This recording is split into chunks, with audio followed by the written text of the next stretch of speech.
एकान्तस्मरणं जय राम राम गोपिका जीवनस्मरणं गोविन्द गोविन्द सद्गुरुमूर्ति की जय।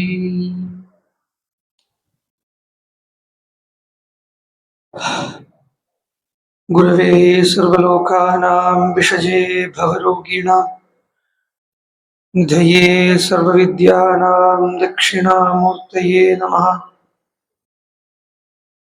यस्य स्मरणमात्रेण नाम भक्तिः प्रजायते तं नमामि यदि श्रेष्ठं बोधेन्द्रं जगतां गुरुम्। भागीशाद्या स्वमनसः सर्वार्थानां प्रक्रमे यं नत्वा कृतकृत्याः स्युः तं नमामि गजाननम्। दोर्भिर्युक्ता चतुर्भिस्फटिकमणिमयीमक्षमालां ददाना हस्तैनेकेन पद्मं सितं सुखं पुस्तकं चापरेण भासा कुन्देन्दुशृङ्गस्फटिकमणिनिभा भासमाना असमाना सा मे वाग्देवतेयं निवसतु वदने सर्वथा सुप्रसन्ना।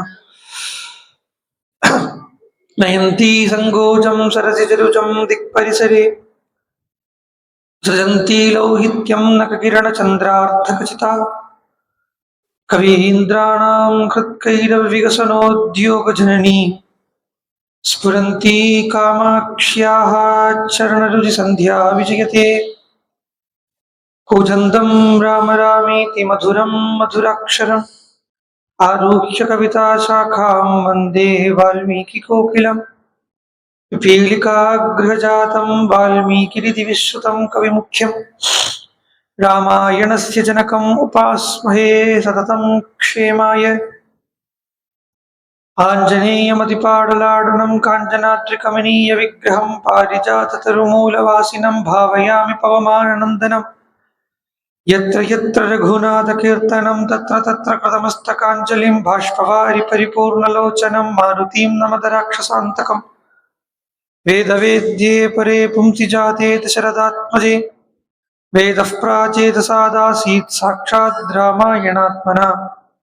वैदेही सहितं सुरद्रुमतले हैमे महामण्डपे मध्ये पुष्पकमासने मणिमये वीरासने सुस्थितम्। अग्रे वाचयति प्रपञ्चनृते तत्त्वं मुनिभ्यः परम् व्याख्यान्तं भरतादिभिः परिवृतं रामं भजे श्यामलम्। नमोऽस्तु रामाय सलक्ष्मणाय देव्यै च तस्यै जनकात्मजायै नमोऽस्तु रुद्रेन्द्रियमानिलेभ्यो नमोऽस्तु चन्द्रारुक्कमरुद्गणेभ्यः। योऽन्तः प्रविश्य मम वाचमिमां प्रसुप्तां सञ्जीवयत्यखिलशक्तिधरस्वधाम्ना अन्यांश्च हस्तचरणश्रवणत्वगादीन् प्राणान् नमो भगवते पुरुषाय तुभ्यम्। गङ्गे गङ्गे दियो ब्रूयाद्यो जनानां शतैरपि मुच्यते सर्वपापेभ्यो विष्णुलोकं स गच्छति।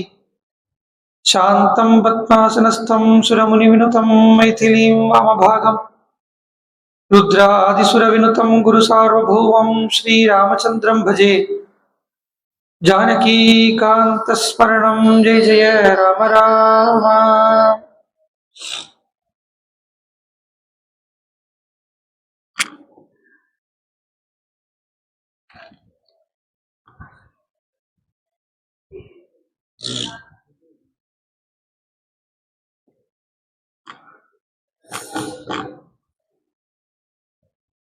हरे राम।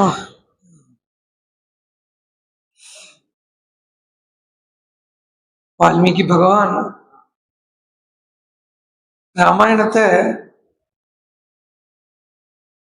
ஒரு குழந்தைகளுக்கு சொல்ற மாதிரி சொல்றாருன்னா உள்ள கௌரவமான விஷயத்தை அடக்கி வச்சிருக்கான். அதுல ஒரு சாம்பிள் நேற்றுக்கு பார்த்தோம்.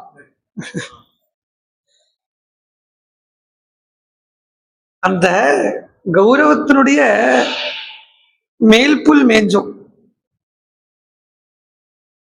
ஏன்னா இங்க அதுவும் இங்க பேசிக்கிறது யாருன்னு பார்த்தா ஸ்ரீ ராமச்சந்திரமூர்த்தியும் ஸ்ரீ விஸ்வாமித்திர மகர்ஷியும். அப்போ பேசிக்கிறது யாரு அப்படின்னா ஒரு ஞானியும் ஞானஸ்வரூபமான பகவான். அவளுக்குள்ள என்ன சம்பாஷணை நடந்தாலும் அது வெறும் ஒரு கதை மாத்திரமா ஆகிறதுக்கு வழியே கிடையாது. அந்த கதைக்குள்ள 1000 விஷயங்களை அடக்கி வச்சிருக்கும். அதுல நம்மளுடைய அறிவுக்கு எட்டுறது அப்படின்னு சொல்ல முடியாது. ஏன்னா இங்க அறிவு பயன்படுத்தி நேற்றுக்கு நான் சொல்லலை. அது அந்த ரிஷியினுடைய கருணையால இப்போ ராமாயணம் புரியணும் அப்படின்னா வால்மீகியினுடைய கிருப்பை இருந்தா அந்த ராமாயணம் புரியும். அந்த வால்மீகியினுடைய கிருப்பையால நேற்றுக்கு கேட்கப்பட்டது சொல்ல முடிஞ்சது. சகர சக்கரவர்த்தி சகர சக்கரவர்த்தின்னு சொல்றது என்ன? இப்போ 9 நாள் நவாகத்துல சகர சக்கரவர்த்தி எல்லாம் சொல்லவே முடியாது. அதனாலேயே பகவான் நமக்கு இந்த 100 நாளையா கொடுத்து சகர சக்கரவர்த்தி கேட்காத கதைகளையாவது அட்லீஸ்ட் கேட்க வைக்கிறார் ஃபர்ஸ்ட். ஆனா அந்த கதைக்குள்ள இருக்கப்பட்ட விஷயத்தையும் பகவான் எடுத்து காட்டி தரார். சின்னதா ஒரு ரீகேப் பண்ணிடும். சகர சக்கரவர்த்தி அப்படிங்கிறது ராமாயணத்தினுடைய ஒரு நிர்ணாயகமான ஒரு இடம். அவர் ராமாயணம் வால்மீகி பகவான் ஆரம்பிக்கிறதையே சகர சக்கரவர்த்தியிலேருந்து தான் தொடங்கினார். ஏஷாம் பூர்வாம் சகரோ நாம ராஜா அப்படின்னு சொல்லி இந்த சகர சக்கரவர்த்திங்கிற ஒரு சக்கரவர்த்தி இருந்தார் சொல்லி வால்மீகி அங்க பாலகாண்டம் 4வது சர்க்கம் ஆரம்பிக்கிறதே சகரனுடைய பெயரை வச்சு தொடங்கினார் சொன்னாலே அந்த இடத்துல பரமா ஒரு முக்கியமான விஷயத்த மறைச்சு வச்சிருக்கான். ஏன்னா ராமாயணம் அப்படிங்கிறது ஞான யோகத்தை சொல்றது, ஒரு ஞான மார்க்கத்தை, ஒரு நைஷ்கர்மிய மார்க்கத்தை சொல்றது ராமாயணம். சகர சக்கரவர்த்தி அப்படிங்கிறவர் அசித்தி இல்லைன்னா காளிந்தி என்கிற அவளுக்கு அந்த ராணிக்கு பிறந்தவர். காளிந்தின்னா யமுனைக்கு பிறந்தவர். யமுனைன்னு சொல்றதே அதுக்கு சந்திரவம்சத்தினுடைய ஒரு டச் வருது. யமுனைக்கு சந்திரவம்சம்னு சொன்னு பார்த்தேன்னா அது கர்மயோகம்.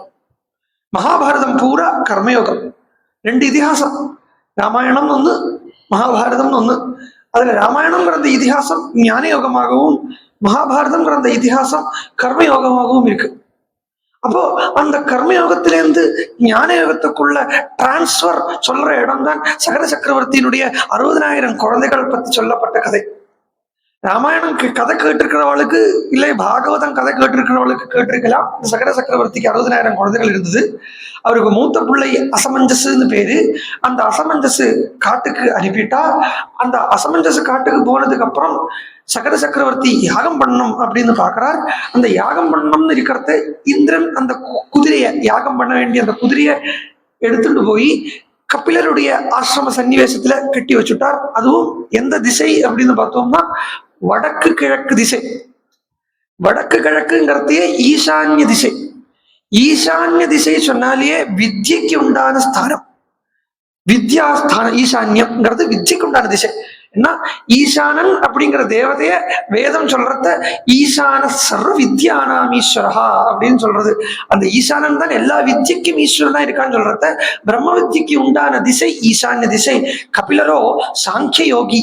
சாங்கிய யோகினாலேயே ஞான யோகின்னு அர்த்தம். அந்த ஞான யோகத்தில் இருக்கக்கூடிய கபிலர்கிட்ட இந்த யஜ்ஞம் என்கிற இந்த கர்மாவை சகர சக்கரவர்த்திய யஜ்ஞம்ங்கிறத கர்மாலேருந்து விடுவிக்கிறதுக்காக யஜ்ஞத்தினுடைய திரவியமான குதிரைய, அதாவது இன்செப்பரபிள் பார்ட் ஆஃப் அன் யஜ்ஞம் இந்த குதிரை. யஜ்ஞத்திலேருந்து எடுத்து மாற்ற முடியாத விஷயம்ங்கிறது அந்த குதிரை.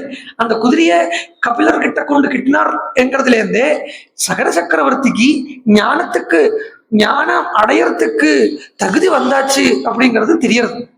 ஒரு தடவை ஞானம் அடையறதுக்கு தகுதி எப்ப வரும் அப்படின்னு கேட்டா விவேக சூடாமணியில ஆச்சாரியால் சொல்றார், சாதனா சதுஷ்டய சம்பத்தி பிராப்தித்வாது. 4 இருக்கு. சாதன சதுஷ்டயம் அப்படின்னு சொல்றது ஒருத்தன் கர்மாவே பண்ணிட்டு இருக்கிறவனுக்கு அந்த கர்மாவை பண்ணாம யாராலையும் இருந்துட முடியாது ஞானியால கூட அப்படின்னு பகவான் பகவத்கீதையில சொன்ன போதிலும் அந்த கர்மாவை நான் பண்ணறேன் அப்படிங்கிறதும் இதனுடைய பலன் எனக்கு என்கிறதையும் விட்டுள்ளார்.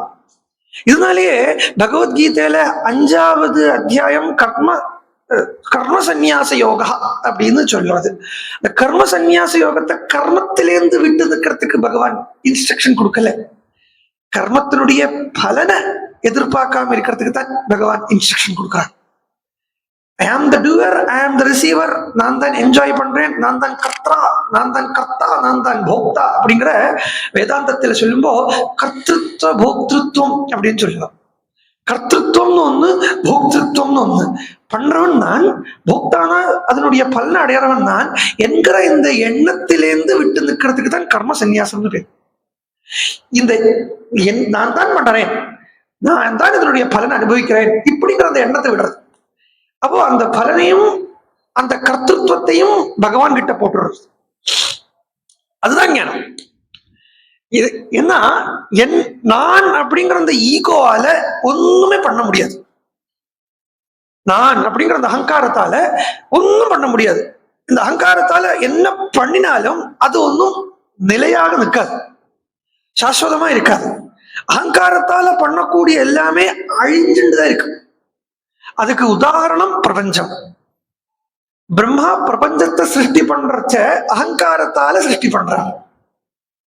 அதுக்கு 3 அகங்காரம் சொல்றது: சாத்விக அகங்காரம், ராஜசிக அகங்காரம், தாமசிக அகங்காரம்.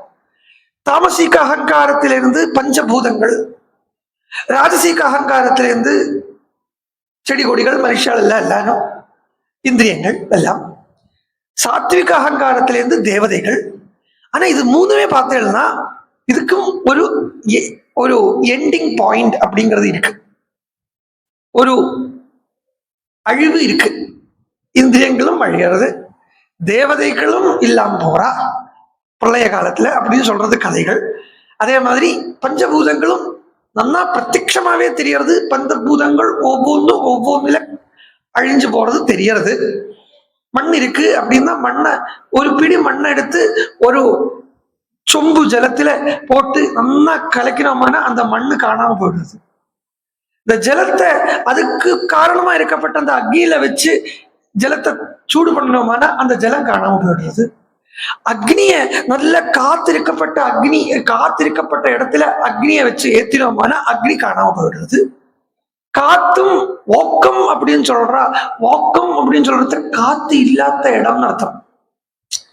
காத்து இல்லாத சீரோ ஏர், அதுக்கு வாக்கம் ஸ்பேஸ் அப்படின்னு சொல்லுவா. ஸ்பேஸ் சொன்னாலே ஆகாசம். அப்ப ஆகாசத்துல காத்தும் அழிஞ்சு போயிடுறது. இது பஞ்சபூதங்கள் ஒவ்வொன்றும் அழிஞ்சு போறது பிரத்யட்சமா நமக்கு தெரியறது. அப்போ ஈகோவால பண்ணக்கூடிய என்ன விஷயமும் சாஸ்வதமா நிலையாக இருக்காது அப்படிங்கிறது நல்லா தெரிய வருது. அந்த ஈகோ இல்லாமக்கி கர்மண்யவாதி காரஸ்தே மா கஷ்டித், அதனுடைய பலத்தை எதிர்பார்க்கறது இல்லை. உன்னுடைய வேலை கர்மத்தை பண்ணிட்டு இருக்கக்கூடியதுதான் உன்னுடைய வேலை அப்படிங்கிறது பகவான் அர்ஜுனனுக்கு சொல்றத. அந்த யோகத்துக்கு தான் கர்ம சந்நியாச யோகம் அப்படின்னு சொல்றான். அங்க பகவான் அர்ஜுனனை கர்மத்தை எல்லாத்தையும் விட்டு காஷாயத்தை தரிச்சுண்டு தண்டத்தை தரிச்சுண்டு காட்டுக்கு போ அப்படின்னு சொல்லாம நல்லா லௌகிகத்துல இரு. அந்த லௌகிகத்துல இருக்கிறத கர்மால பட்டுக்காம இருங்க. எதுலயும் போய் பட்டுக்காம இரு. பட்டுக்காம இருன்னு சொன்னா அப்ப கர்மா பண்ண வேண்டாம்ங்கிற அர்த்தம் இல்லை. கர்மாவனுடைய பலனை எதிர்பார்த்துட்டு கர்மாவை பண்ணாம இரு. இப்படின்னு அர்ஜுனனுக்கு பகவான் உபதேசம் கொடுக்கறத அந்த இடம் தான் இந்த சகர சக்கரவர்த்தியினுடைய சரித்திரமா இருக்கு. கர்மாவே பண்ணிட்டு இருக்கக்கூடிய சகர சக்கரவர்த்திய நைஷ்கர்மியத்தில எத்தி கொண்டு சேர்க்கறதுக்காக இந்திரன் அந்த குதிரையை கொண்டு கபில பகவானுடைய ஆசிரமத்துல ஞான யோகியான சாங்கிய யோகின்னு சொல்லுவா. கபிலரை பொதுவா பாகவதத்துல சொல்றத சாங்கியம் சொல்லுவா. இங்க ராமாயணத்திலேயுமே வால்மீகி பகவான் கபிலரை சாங்கியாச்சாரியம் தான் சொல்றார். சாங்கியம் சொன்னாலேயே ஞானம் தான் அர்த்தம். நம்ம சாங்கியம் அதாவது பல யோகங்களா பிரிஞ்சு கிடக்கு. பேரு தான் பலதா இருக்கே ஒழிய வஸ்து 2 தான் இருக்கும். ஒண்ணு அதுவும் பகவான் கிளீனா பகவத்கீதையில சொல்லிட்டான்றத நான் நேற்றுக்கே சொன்னேன். சாங்கிய யோகேன சாங்கியானாம் கர்ம யோகேன யோகினாம் அப்படின்னு சொல்றத சாங்கிய யோகம் அதாவது ஞான யோகம்னு ஒண்ணு இருக்கு, கர்ம யோகம்னு ஒண்ணு இருக்கு.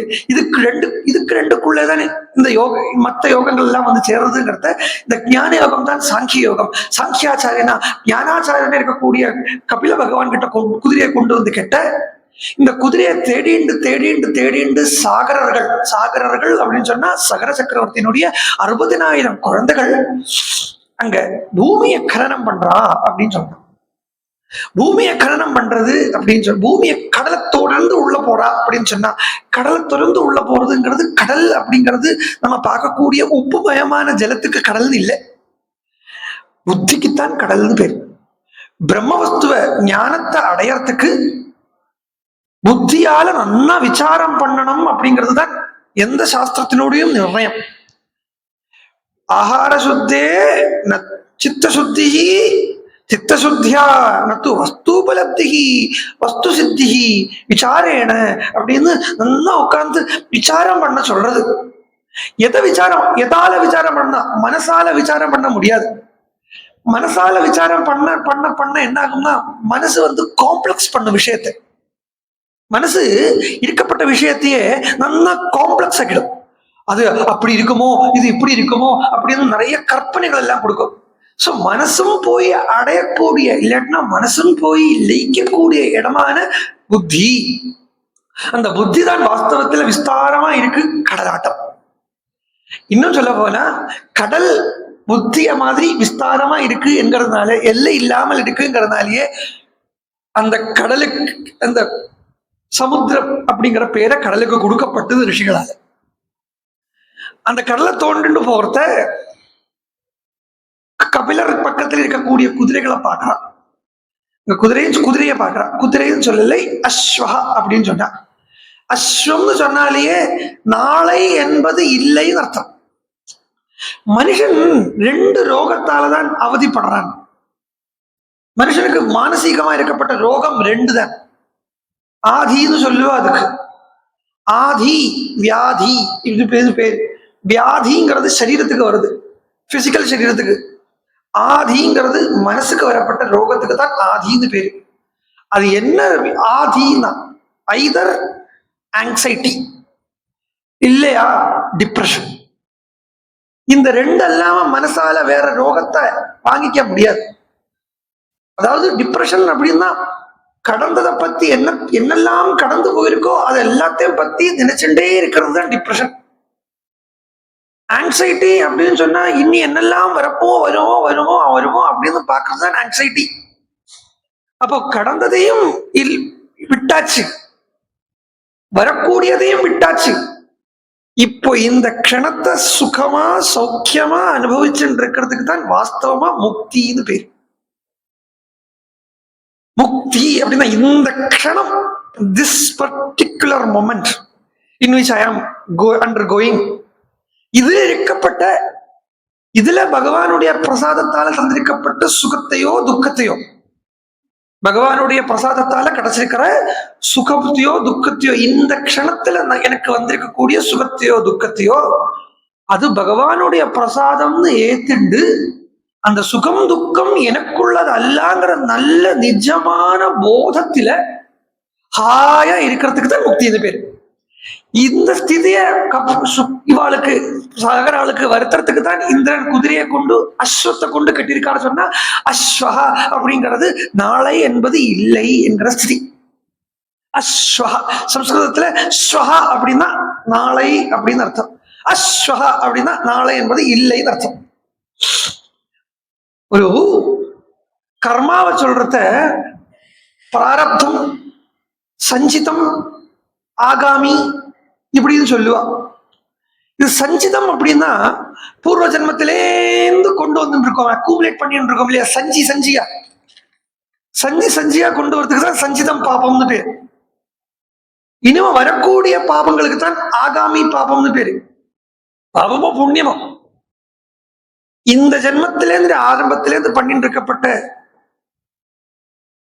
கர்மாவனுடைய பலனுக்கு தான் பிராரப்தம்னு பேர். இந்த ஜென்மாவனுடைய ஆரம்பத்திலிருந்து பண்ணிட்டு இருக்க பேசிக்கா ஒரு ஞானி பிராரப்தத்தை அனுபவிக்கிறது. அதாவது present, whatever in this present situation, whatever good or bad, அதை அனுபவிக்கிறது எந்த ஞானியும் கடமைப்பட்டிருக்கார். ஆனா அதே ஞானிக்கு ஆகாமியும் பாதிக்காது, சஞ்சிதமும் பாதிக்காது. அதைத்தான் இங்க நல்ல ஸ்பஷ்டமா கர்மத்திலிருந்து ஞானத்துக்கு கொண்டு வரக்கூடிய அந்த டிரான்சிட்ட சொல்றத கபில பகவானுடைய ஞானாக்னியால, கபில பகவானுடைய கோபாக்னி அப்படின்னு சொன்னாலும் கபிலனுக்கு கோபம் வராது. கபில பகவானுக்கு பகவான் வாசுதேவன் சொல்லிட்டாருங்க. பகவான் அப்படின்னா பகவானுக்கு கோபம் கிடையாது, பகவானுக்கு காமம் கிடையாது, பகவானுக்கு லோகம் கிடையாது, மோகம் கிடையாது, மதம் கிடையாது, ஆச்சரியம் கிடையாது. அதனால கபிலனுக்கு கோபம் வந்தது அப்படின்னு சொல்லியாச்சுன்னா ஏத்துக்க முடியாது. அப்ப இந்த கோபாக்னி அப்படிங்கிறது என்னன்னா ஞானாக்னின்னு அர்த்தம்.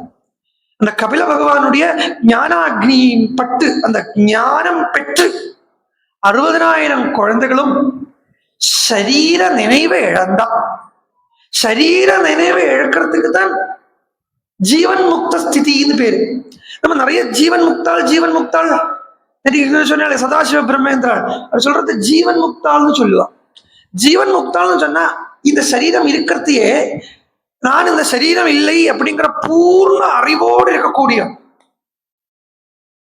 அதுதான் கை வெட்டி போட்டும் தெரியலை. என்ன கை வெட்டித்து ஜடபரதர் சொல்றார்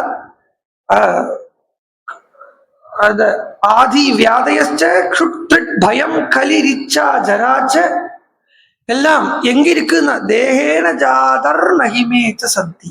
இதெல்லாம் சரீரத்துக்கு இருக்கு. ஸ்தௌரியம் கார்ஷ்யம் வியாதய ஆதயச்ச க்ஷுத்ரிட் பயம் கலிரிச்சா ஜராச்ச இப்படின்னு நமக்கு என்னெல்லாம் நம்ம சாதாரணமா ஐயோ எனக்கு எனக்கு நான் ஒல்லியா இருக்கேன், நான் குண்டா இருக்கேன், நீ குண்டா இருக்காய், நீ ஒல்லியா இருக்காய் அப்படின்னு ஸ்தௌரியம் கார்ஷ்யம். ஸ்தௌல்யம் சொன்னா நல்ல ஸ்கவுட்டா இருக்கிறது சொல்லுவா இல்லையா, ஸ்தௌல்யம். கார்ஷ்யம்னா மெலிஞ்சிருக்கிறது. வியாதி ஆதி முதல்லயே சொல்லிட்டேன். அப்படின்னு சொன்னா தாகம், திருட்டு, பசி, பயம், இதுக்கு விஷயத்துல இருக்கக்கூடிய பயம். கலிங்கிறது கோபம். இச்சைனா ஆக்ரகம். ஜரானா மூப்பு. கலிரிச்சா ஜராச்ச. அப்புறம் மன்னிஹு இந்த பொறுக்க முடியாத ரிவென்சஸ் கோபம். இதெல்லாமே எதுக்காக எங்க இருக்குன்னு கேட்டா இதெல்லாமே தேகேன ஜாதகா, இதெல்லாம் சரீரத்திலேருந்து உண்டாச்சே ஒழிய நகிமேச்ச சந்தி, இதெல்லாம் எனக்கு இல்லை அப்படிங்கிறார் ஜடபரதர், பரத யோகீஸ்வரர். ஆக்சுவலா அவர் ஜடபரதர்னு சொல்லக்கூடாது, ஏன்னா அவர் ஜடமா இல்லை, அவர் தான் வாஸ்தவத்துல சைத்தன்யமா இருக்கார். அவர் பரத யோகீஸ்வரர்னு சொல்றதுதான் வழக்கம். இந்த சரீரம் நினைவை இழக்கிறது தான் பஸ்வமாகிறது. சரீரம் எங்க இழக்கப்படுறதோ, பேசிக்கலி இப்போ நம்ம சரீரத்தோட இருக்கோம் அப்படிங்கிற எண்ணம் நமக்கு இருக்குன்னா அந்த எண்ணம் போயிடுத்து வச்சுக்கோ. நான் இந்த சரீரம் இல்லை அப்படிங்கிற அந்த ஸ்திதி வந்தாலா அவனுக்கு ஜீவன் முக்தன்னு பேரு. ஜீவிச்சுட்டு இருக்கக்கூடிய காலத்துல, அதாவது உடம்போடு இருக்கக்கூடிய காலத்திலேயே அவன் முக்தன் அப்படின்னு பேரு. அந்த உடம்பு எவ்வளவு நாள் பிராரப்தம் அந்த உடம்புக்கு அனுபவிக்க வேண்டி இருக்கோ அவ்வளவு நாளைக்கு அந்த உடம்பு இருந்துக்கும். அத ஒரு லக்கேஜ் மாதிரி தூக்கிட்டு வருவான். சரீரத்தை நான் என்ன நினைச்சுட்டேன், சதாசிவ பிரம்மேந்திராளுக்கு ஒரு கையை வெட்டின உடனே அவ ஆயா போறாள். ஏன்னா லக்கேஜ்ல இருந்து 1 கிலோ பாரம் குறைஞ்சது. நம்ம ஒரு இடத்துல இருந்து இன்னொரு இடத்துக்கு போறத, இந்த துபாயில இருந்து இல்ல இங்க வரப்பட்டவளுக்கு தான் பழக்கமும். துபாயில யாராவது இருக்காங்கன்னா, ஊர்ல யாராவது இருப்பாங்க, நீங்க ஊருக்கு போறேன்னா இதை கூட நான் தந்து விடுறேன், கொண்டு போங்களேன் அப்படின்னு சொல்லிட்டு தந்து விடுவா. பெங்களூர்ல ஒரு ஹால்ட் பண்ணிட்டு அவன் திருப்பி சென்னைக்கு வரான், இல்லை கும்பகோணத்துக்கு வரான் வச்சுக்கோங்க. பெங்களூர்லயே ஏர்போர்ட் வாசல்லையே ஒருத்தர் 4 கிலோ பேகேஜ அவர் எடுத்துட்டு, அதாவது அந்த அனுப்பினாலே துபாயில இருந்து அனுப்பினாலே அவ சொந்தக்கார எடுத்துட்டு போயிட்டாங்க. அப்பா 4 கிலோ, ஆனா 4 கிலோ கம்மியாச்சே அப்படிங்கிற எண்ணம் இவருக்கு இருக்கும். இதே மாதிரி தான் கையை வெட்டி போட்டோம்னா சதாசிவ பிரம்மேந்திராளுக்கு இருந்திருக்கும். அப்பா ஒரு கைனா கை அதாவது போய் கிடைச்சது அப்படிதான் இருந்திருக்கும். என்ன ஸ்வபோதத்தோட வாயை இல்லாம பண்ணிட்டார், போதத்தோட வாயை இல்லாம பண்ணி மௌனத்திலே இருந்துட்டார். ஒரே ஒரு கேள்விதான் குரு கேட்டார், ஏண்டா சதாசிவா என்னைக்கிடா நீ உன் வாய் என்னைக்கிடா அடைய போறதுன்னு கேட்டார். அன்னில இருந்து காஷ்ட மௌனம். காஷ்ட மௌனம் சொன்னா அப்போ பாடி இருக்காரே இல்லையா, அதுதான் மௌனம். அந்த பாட்டு தான் மௌனம். அதாவது அந்த மௌனத்திலிருந்து வெளியில வரப்பட்ட அந்த அனுபூதி பாட்டு. சதாசிவ பிரம்மேந்திரன் என்ன மௌனத்தை அனுபவிச்சுட்டு இருந்தாரோ அந்த மௌனத்திலேருந்து வெளியில வந்த அனுபவம் இல்ல, அந்த மௌன அனுபவம் வெளியில வந்த ரூபம் பாட்டு ரூபத்துல வந்தது. அப்படி அந்த ஜீவன் முக்தனா இருக்கப்பட்டவன் சரீரத்தை எழுந்துட்டானா அவனுக்கு விதேக முக்தகான்னு பேர். இவா எல்லாருமே ஜீவன் முக்த, நான் இந்த சரீரம்ங்கிற அந்த எண்ணத்தை கபிலருடைய ஞானத்தால இழந்துட்டான். சரீரம் நான், சரீரம் நான், சரீரம் நான். இதுக்கு தேகாத்ம புத்தின்னு பேர். தேகாத்ம புத்தி. இந்த தேகாத்ம புத்தி முள்ள முள்ள முள்ள நீங்கி நீங்கி ஜீவாத்ம புத்தி ஆகணும். ஜீவாத்ம புத்தி முள்ள முள்ள நீங்கி பரமாத்ம புத்தி ஆகணும். அந்த பரமாத்ம புத்தி வரப்பட்ட இடத்துக்கு தான் அகம் பிரம்மாஸ்மி அப்படின்னு பேரு. இந்த அகம் பிரம்மா அந்த அந்த ஸ்திதிக்கு கொண்டு வந்திருக்கார் கபிலர் 60,000 பேரை. உடனே அந்த கபிலரை தேடிண்டு இல்லை இந்த குதிரையை தேடிண்டு அம்சுமான் வரான். இவ போன வழியே வரான். இதுதான் சொல்றது உபனிஷத்தான் இங்க சொல்லப்படுறது. இங்க வந்து கதையே இல்லை. நம்ம இங்க வரைக்கும் தான் நிறுத்தினோம். From here you want to see. ஆக்சுவலா இங்க கதையே இல்லை. கதைக்கு பதிலா உபனிஷத்தையாக்கம் உள்ள பூத்தி வச்சிருக்காரு வால்மீகி பகவான். என்ன எப்படி உபனிஷத் போறது பாருங்க. இந்த பூர்வர்கள் போன மார்க்கத்தில போகணும் அப்படின்னு நச்சிகேதஸ் அப்படிங்கிற 5 வயசு பையன் சொல்றான் கட்டோபனிஷத்துல. இங்க அப்போ கதையை மேல தொடர்றேன். இப்படி 60,000 பேரும் போன உடனே சகர சக்கரவர்த்தி அம்சுமான் கிட்ட சொல்ற, அவ எப்படி பஸ்மம் ஆனாங்கிறது நான் நேற்றுக்கு சொன்னேன். ஹும்காரேன, ஹும்காரம் பண்ணி பஸ்மமானாள் அப்படின்னு சொன்னா. ஹும்காரம் அப்படிங்கிறது எழுதி வைக்கிறத, பிரணவத்தை எழுதி எல்லாம் வைக்க முடியாது. பிரணவம் இருக்கு இல்லையா, ஓம்காரம் இருக்கு இல்லையா, அந்த ஓம்காரத்தை எழுதி வைக்க முடியாது. அந்த ஓம்காரத்தை தான் ஹும்காரம்னு எழுதி வைக்கிறான். அந்த ஓம்காரம்ங்கிறது பிரணவம், பிரணவம்ங்கிறது மகா வாக்கியம். நம்ம மகா வாக்கியம் மகா வாக்கியம்னு கேள்விப்படுறோமே. 4 மகா வாக்கியம்னு சொல்லுவாளே, அகம் பிரம்மாஸ்மி, தத்துவமசி, அயமாத்மா பிரம்ம, பிரஜானம் பிரம்ம. வாஸ்தவத்தில் இது 4 மட்டும் இல்லை, மகா வாக்கியங்களா இருக்கு. எந்த எந்த வாக்கியங்கள்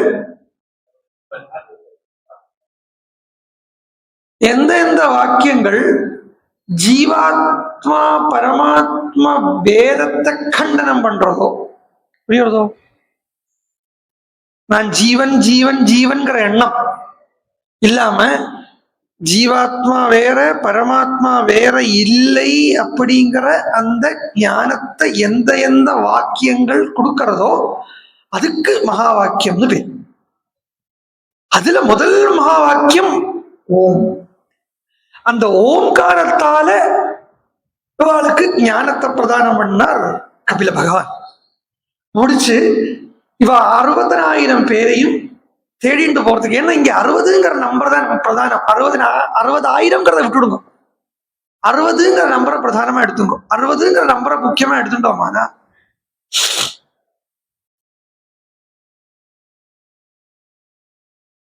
ராமன் வரைக்கும் இருந்த ரகுவம்ச ராஜாக்களை பார்த்தேன்னா 60 பேர் இருக்கா. ராமனுக்கு அப்புறம் இருக்கப்பட்ட ரகுவம்ச ராஜாவை பார்த்தேன்னா 60 பேர் இருக்கா. ஆனந்த ராமாயணத்துல இது சொல்லப்படுறது. ராமோதாத்தம் பரதோதாத்தம் அப்படின்னு ஒரு டயக்ராம் ரெப்ரசன்டேஷன் வருது இப்ப நான் சொன்னதுக்கு. அதாவது மேல் இப்படி ஹொரிசாண்டலா வெர்டிக்கலா 60 லைன், அதே கிராஸ் பண்ணி ஹொரிசாண்டலா 60 லைன், மேலும் கீழுமா 60 லைன், இடது வலதுமா 60 லைன். இப்படி போட்டா மேலேந்து கீழே போடப்பட்ட லைன் ராமனுக்கு முன்னாடி இருந்த 60 ராஜாக்களை பத்தி சொல்றது. இந்த பக்கத்துலயும் இந்த பக்கம் இப்படி போடப்பட்ட லைன் வந்து ராமனுக்கு அப்புறம் வரப்பட்ட 60 ராஜாக்களை பத்தி சொல்றாங்க.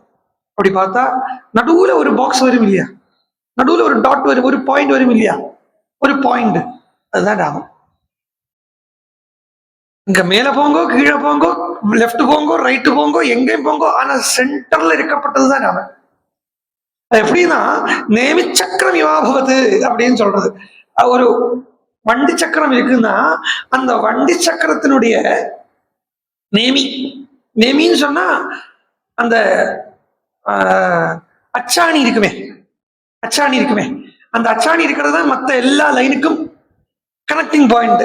அது மாதிரி கர்மாவானாலும் சரி, ஞானம் ஆனாலும் சரி, கனெக்டிங் பாயிண்ட் ராமன். அது ரெண்டும் கொண்டு விடப்பட்ட இடம் ராமன்.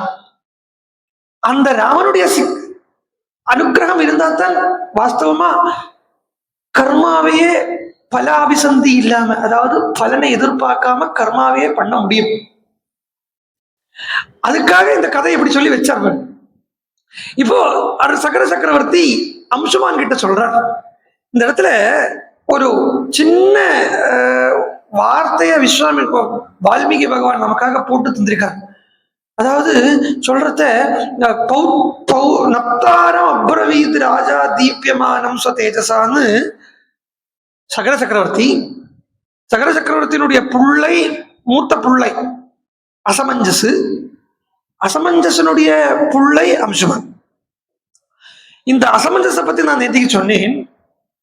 அசமஞ்சசு இவ 60,000 பேர் கர்மத்தில் இருக்கப்பட்டவா, கர்மயோகிகளா இருக்கிறவா.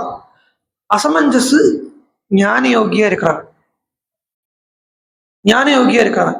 ஏன்னா அவ அம்மா பேரு கேசினின்னு பேரு. அதனால இல்லை, அவ வந்த ஊரு விதர்ப தேசம். விதர்ப தேசம் அப்படின்னு சொன்னாலே தர்ப இல்லாத தேசம் அர்த்தம். தர்ப்பம் இல்லாத தேசம். தர்ப்பம் இருக்கிற இடம் எதுக்கு? கர்மா நடக்கப்பட்ட இடத்துல தான் தர்ப்பம் இருக்கும். கர்மா இல்லாத இடத்துல தர்ப்பத்துக்கு தேவையில்லை. கர்மா இல்லாத இடம் அப்படின்னா ஞான பாகம், ஞான காண்டம் அர்த்தம். அந்த விதர்ப்ப தேசத்திலேருந்து வந்திருக்காங்கிறதுனாலே அவள் ஞானி. ஞான யோகத்தால பகவானை அடைய முடியுங்கிறத காட்டினாள் ருக்மணி. ஞான யோகத்தால பகவான் அடைய முடியுங்கிறத காட்டினாள் ருக்மணி. அவ வந்த ஊர் எது? விதர்ப்ப தேசம். இன்னைக்கு சொல்லப்பட்ட இந்த விதர்ப்ப தேசம் ஒண்ணு இருக்கே, அது இருக்கு. மத்திய பிரதேஷ், மகாராஷ்டிரா, அந்த மத்திய பிரதேஷ் அந்த இடத்துல இருக்கப்பட்டது விதர்ப்ப தேசம் தான், இல்லைன்னு இல்லை. ஆனாலும் இதிகாச புராணங்கள்ல சொல்லும்போ வெளியில மாத்திரம் பார்க்க முடியாது, உள்ளே கொஞ்சம் பார்க்கணும். இந்த இதிகாச புராணங்கள் சொல்லியாச்சுன்னா வெளியில மாத்திரம் பார்த்துட்டு போயிட்டோமானா அது அப்படியே இந்த தலைக்கு மேலோட பறந்து போயிடும். நம்ம எதுக்கு இதிகாச புராணங்களை எடுத்து வச்சுட்டு இருக்கோம் அப்படின்னா, இது மாதிரி நம்ம ஆகணும். யோசிச்சு பாருங்க, ராமாயணம் கேட்கறதுங்கிறது பொழுது போகிறதுக்காக இல்லை. ஃபர்ஸ்ட் ஆஃப் ஆல் ராமாயணம் கேட்கறதுங்கிறது ராமனாக ஆகிறதுக்காக. அப்ப அந்த ராமனாக ஆகணுமானா ராமனை வெளியில தேட வேண்டிய தேவை இல்லை. ராமனை நல்லா உள்ளுக்குள்ள தேடினா போதும். அந்த உள்ளுக்குள்ள தேடுறத ரிஷி காட்டித்தர எப்படி உள்ள தேடணும். உள்ள தேட வேண்டிய ராமனை உள்ள தேட வேண்டிய வழி என்னது அப்படிங்கிறதுக்கு தான் ராம அயனம். அயனம்னா வழின்னு அர்த்தம். யாருக்கு உண்டான வழி? ராமனுக்கு உண்டான வழி. ராமன் நடக்க வேண்டிய வழி இல்லை, ராமனை அடையறதுக்கு நாம் போக வேண்டிய வழி, நாம் பின்பற்ற வேண்டிய வழி. அந்த வழியில சஞ்சாரம் பண்ணா, ரிஷி காட்டின வழியில சஞ்சாரம் பண்ணா. இன்னொன்னு நான் சொல்றேன், நான் இதை சொல்லிட்டு இருந்தேன் இல்லையா, இது ஒன்றும் என்னுடைய கற்பனை கிடையாது. இந்த சகர சக்கரவர்த்தி 60,000 குழந்தைகள், இவ கர்மயோகத்தில் இருக்கா. அந்த கர்மயோகத்திலிருந்து கபில பகவான் கிட்ட, ஞான யோகியா இருக்கப்பட்ட கபில பகவான் கிட்ட இந்திரன் குதிரையை கொண்டு கட்டி வச்சு, இந்திரன் இவாளுக்கெல்லாம் குருவாக இருந்து இந்த சாகரால எல்லாம் சகர சக்கரவர்த்தியினுடைய 60,000 குழந்தைகளை கர்மத்திலேருந்து விடுவிக்கிறதுக்கு, நைஷ்கர்மியத்தை கொடுக்கறதுக்கு வேண்டி கட்டி வச்சிருக்கா. இப்படி எல்லாம் சொல்றது என்னுடைய கற்பனை இல்லை. சாகரம் அப்படிங்கிறது புத்தி. அந்த புத்தியைத்தான் உள்ள திறந்து உள்ள கொண்டு போய் உள்ள புத்தியை நல்லா யூஸ் பண்ணி விசாரம் பண்ணி உள்ள போறாங்கிறது என்னுடைய கற்பனை இல்லை. அங்கங்க வால்மீகி பகவான் ஒரு வார்த்தையை போட்டு வச்சிருப்பார். அந்த வார்த்தை சூச்சகமா எடுத்துக்கணும். அப்ப அந்த வார்த்தை எப்படி கண்டுபிடிக்கிறது? அது கிருபை. அந்த வார்த்தை எந்த வார்த்தை, அந்த கீவேர்டு அப்படின்னு சொல்லுவார். ஒரு லெட்டர்ல ஒரு கீவேர்டு அப்படின்னு ஒரு இருக்கா. கீவேர்டு அப்படிங்கிறதுக்கு தமிழ்ல என்ன? சாவி சொல்லா. முக்கியமான வார்த்தை அப்படின்னு ஒண்ணு இருக்கும். அந்த அந்த வார்த்தை தான் சில இடத்துல வால்மீகி போட்டு வச்சிருப்பார். அந்த கீவேர்டை யூஸ் பண்ணா உள்ள இருக்கப்பட்ட அந்த ரத்ன கனிய திறந்து பார்க்கலாம். அந்த ஞான சாகரத்தை பார்க்க முடியும். அந்த அந்த அதுக்கு தான் சாவிதான் அந்த வார்த்தைகள் எல்லாம். அப்ப இது வந்து என்னுடைய கற்பனை இல்லை, இது எங்கேயோ இருக்கு, யாரோ சொல்லி வச்சிருக்கா. அண்ட் இது இன்னும் சொல்றேன், இத்தனை தான் சொன்னது என்னுடைய சாமர்த்தியத்திலே அல்ல, ஒரு சாநித்திய விசேஷம். இப்போ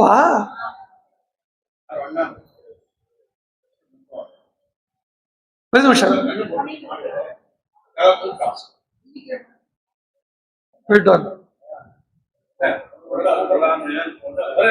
ஒரு நிமிஷம் ஒரு நிமிஷம் ஒரு நிமிஷம் ஒரு நிமிஷம் ஒரு நிமிஷம் ஒரு நிமிஷம் ஒரு நிமிஷம்.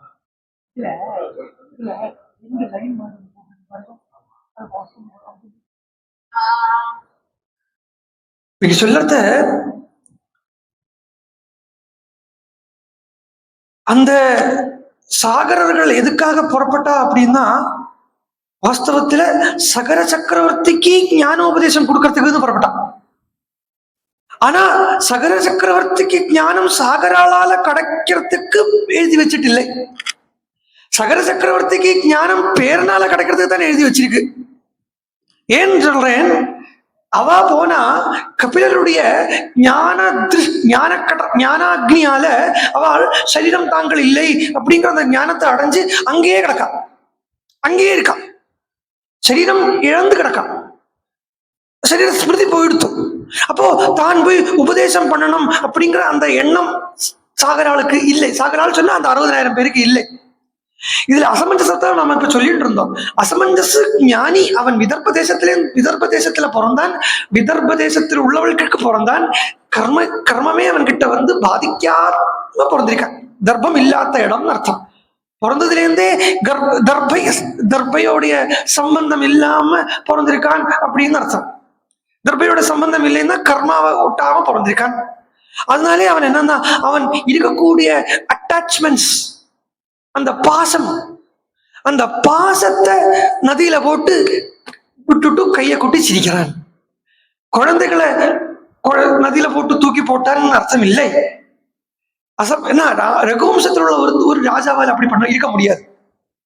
ராமனுக்கு முன்னாடி இருக்கப்பட்ட ஒரு தலைமுறையில் இருக்கப்பட்ட ஒரு ராஜாவால கண்டிப்பா அப்படி இருக்க முடியாது. அதனால குழந்தைகளை தலையில தூக்கி போட்டான்னு பிசிக்கலா பச்சை குழந்தைகளை தலையில தூக்கி போடுறது இல்லைங்க. அவர் என்னன்னா, அந்த அட்டாச்மெண்ட்ஸ நல்ல அட்டாச்மெண்ட்ஸ் நல்லா கையெலம்பி விட்டுட்டான். கையில ஒட்டின்னு இருக்கப்பட்ட அந்த ஈஷின் இருக்கப்பட்ட அந்த அட்டாச்மெண்ட்ஸ, இப்போ சக்கப்பழம் பலாப்பழம் ஆயர்ச்ச கையில கரை ஒட்டும். கையில முதல்லயே எண்ணெய் பரட்டிட்டுட்டோமானா கரை ஒட்டாது. முதல்லயே எண்ணெய் பரட்டிட்டுட்டோமானா கரை ஒட்டாது. எண்ணெய் பரட்டிக்க மறந்து விட்டு அப்புறம் என்ன பண்ணுவான்னா, போட்டு உட்காந்து தேய்ச்சி கையை அலம்பி ஜலத்துல விட்டு காட்டி அந்த மாதிரி அந்த கையில ஒட்டி பிடிச்சுட்டு இருக்கிற அந்த கரையை விடறா மாதிரி அட்டாச்மெண்ட்ஸ் அதை நதியில போட்டு விட்டு அவன் காட்டுக்கு போயிட்டான். அவன் காட்டுல வந்து இருக்க வேண்டியவன், ஆரண்யத்தில் இருக்க வேண்டியவன் அர்த்தம். ஏன்னா அந்த ஞானிக்கு நகரம் சொல்லிட்டு இல்லை. ஒரு ஞானியால ராஜாவாக இருக்க முடியாதுங்கிறதுனாலே அவனை ராஜாவாக்கி வைக்கல. அவனுக்கு ராஜசீகமான காரியங்கள் அவனால பண்ண முடியாதுங்கிறதுனாலேயே அவனை காட்டுக்கு அனுப்பிட்டா, நீ உன்னுடைய பிரம்ம விசாரத்திலேயே இரு அப்படின்னு அசமஞ்சச அனுப்பிட்டான். இனிமே யாரும் அசமஞ்சச திட்ட வேண்டாம். இல்லை, இனிமே யாரும் திட்டத்துக்கு அசமஞ்சம்னு சொல்ல வேண்டாம். என்ன அசமஞ்சம்னா ஞானின்னு அர்த்தம். இல்ல அப்படித்தானே இருக்கு.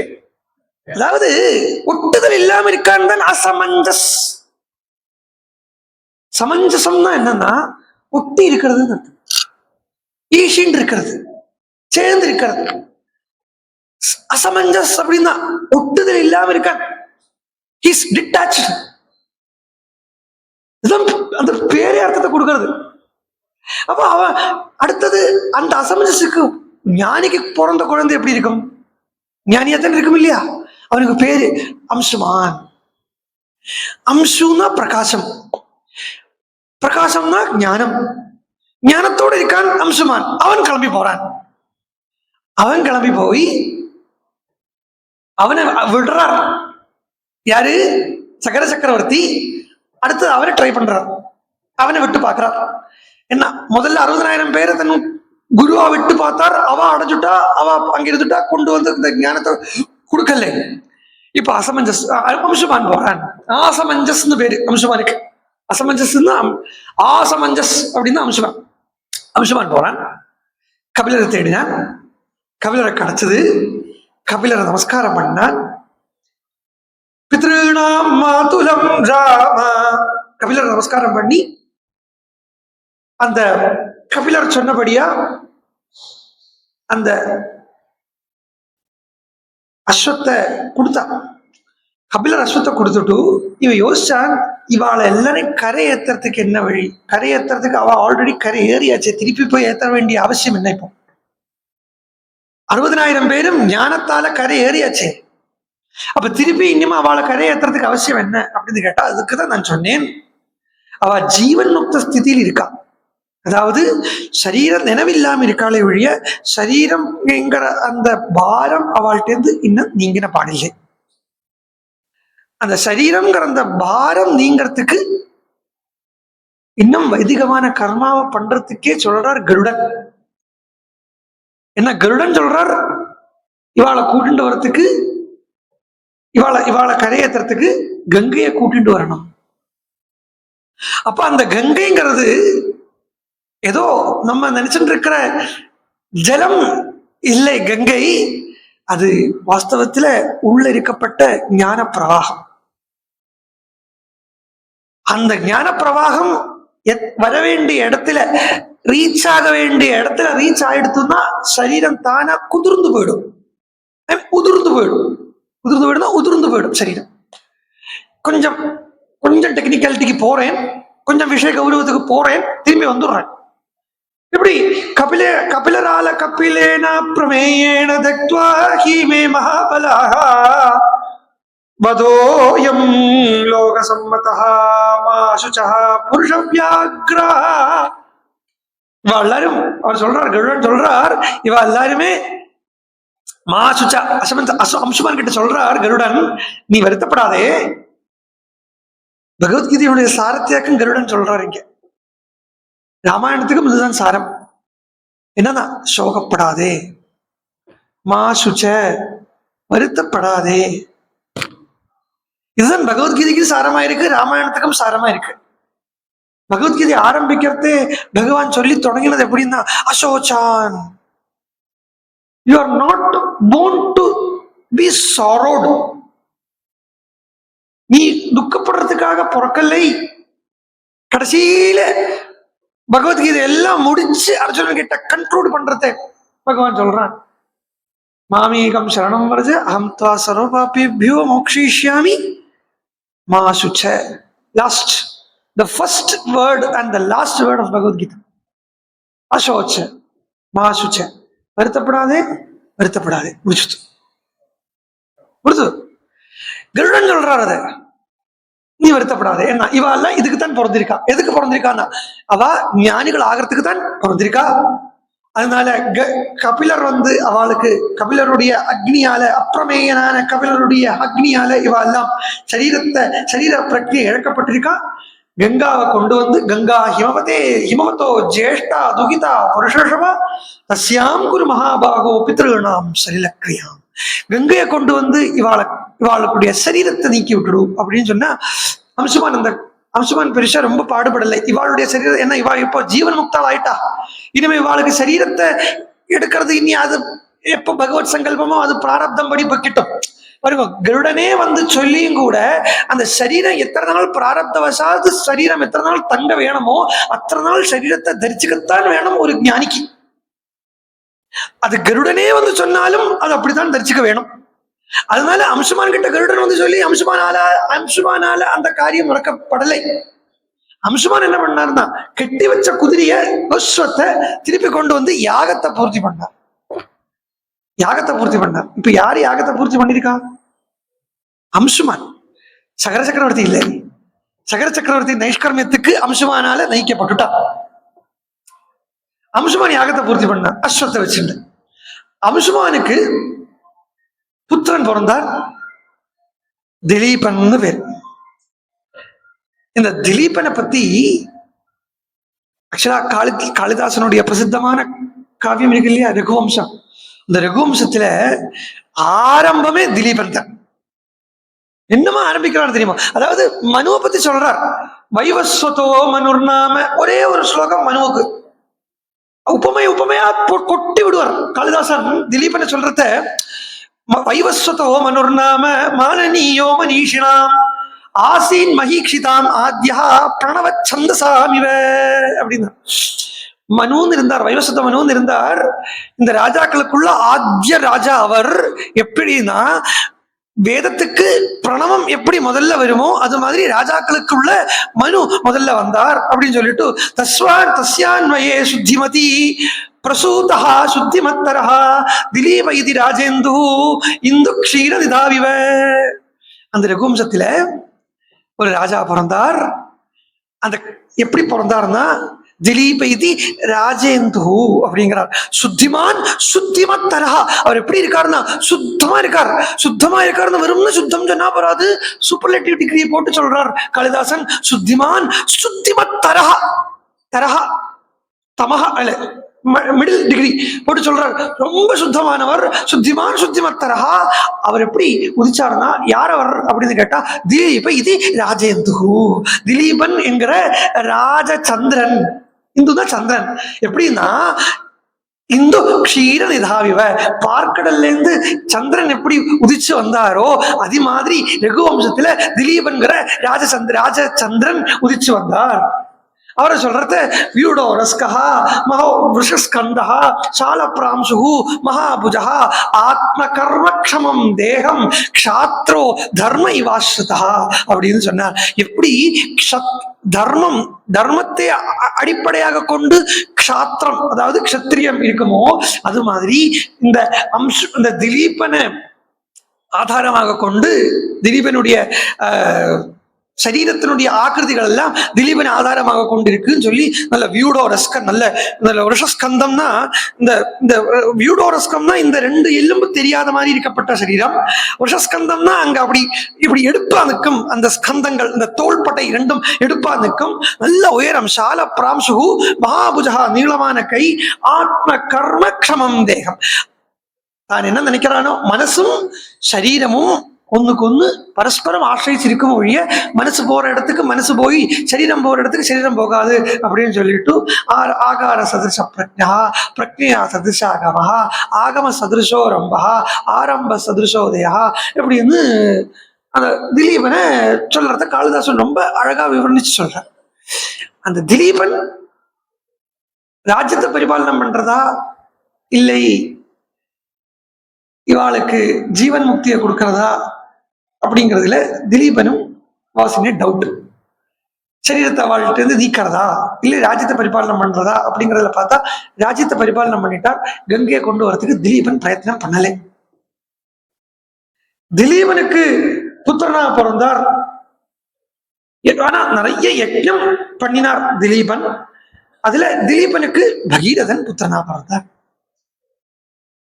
எந்த ஒரு ஜீவனுக்கும் தன்னுடைய குரு ஆறு அப்படிங்கிறது ஒரு நெல் மணி இருக்கு இல்லையா, ஒரு கதிர்ல இந்த கதிர்ல இருந்து வரக்கூடிய அரிசியை யாரு சாப்பிடணும்னு எப்படி எழுதி வச்சிருக்கோமோ அது மாதிரி ஒரு ஜீவனுடைய தலையில எழுதி வச்சிருக்கும் உனக்கு இன்ன வந்தாண்டா குரு. அது எழுதி வச்சதுனாலேயே என்ன ஆயிடும்னா நீங்க ஒரே விஷயம்தான். வேற பலர் சொல்லி கேட்கறதும் இவர் சொல்லி கேட்கறதும் எப்படி இருக்கும்னா வேற பலர் சொல்லி கேட்கறது அப்படி வந்துட்டு வெளியில போயிடும். இவர் சொல்லி கேட்கறத பசுமரத்தாணி அடிச்சா மாதிரி இருக்கும். அது உள்ள இறங்கும். ஏன்னா திலீபன் ட்ரை பண்ணிருக்கலாம் அந்த 60,000 பேருடைய சரீரத்தை நீக்கிறதுக்கு. ஆனா திலீபனாலே முடியலை அப்படிங்கிறத திலீபன் ஈஸ்வர சங்கல்பம் அது இல்லை. ஈஸ்வர சங்கல்பம் என்னவா இருக்குன்னா பகீரதன் தான் அதை பண்ண வேணும் அப்படின்னு இருக்கு. அந்த பகீரதன் ராஜ்யத்தை 36,000 வருஷம் பகீரதரஸ்து ராஜரிஷி தார்மிகோ ரகுநந்தனா அனபத்யோ மகாராஜா பிரஜாகாம சதப்பிரஜாக. அந்த பகீரதனும் தர்மாத்மா, ஆனா அவனும் அனபத்தியாங்கிற குழந்தைகள் இல்லாதவனா இருக்க. பொதுவா இங்க இடத்துல தர்மசாஸ்திரம் ஒன்றும் தலையை எட்டி பார்க்கறது, அதை சொல்லிட்டு மேல போயிடும். தர்மசாஸ்திரத்துல சொல்லணும்னா குழந்தைக்கு அப்படிங்கிற வார்த்தை இந்த கோவிலுக்கு போங்கோ, அந்த கோவிலுக்கு போங்கோ, குருவாயூருக்கு போய் உருளியை கமுத்துங்கோ.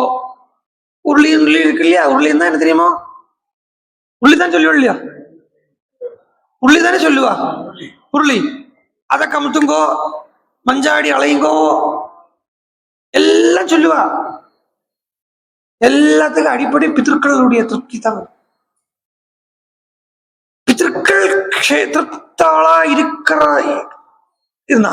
அந்த வம்சம் நல்ல செழிச்சு வளரும், செழிப்பா வளரும். எந்த குடும்பத்தில விடாம ஸ்ரத்தையா சிராத்தம் பண்ணப்படுறதோ அந்த குடும்பத்துல பாருங்க, கொஞ்சம் லேட் ஆனா கூட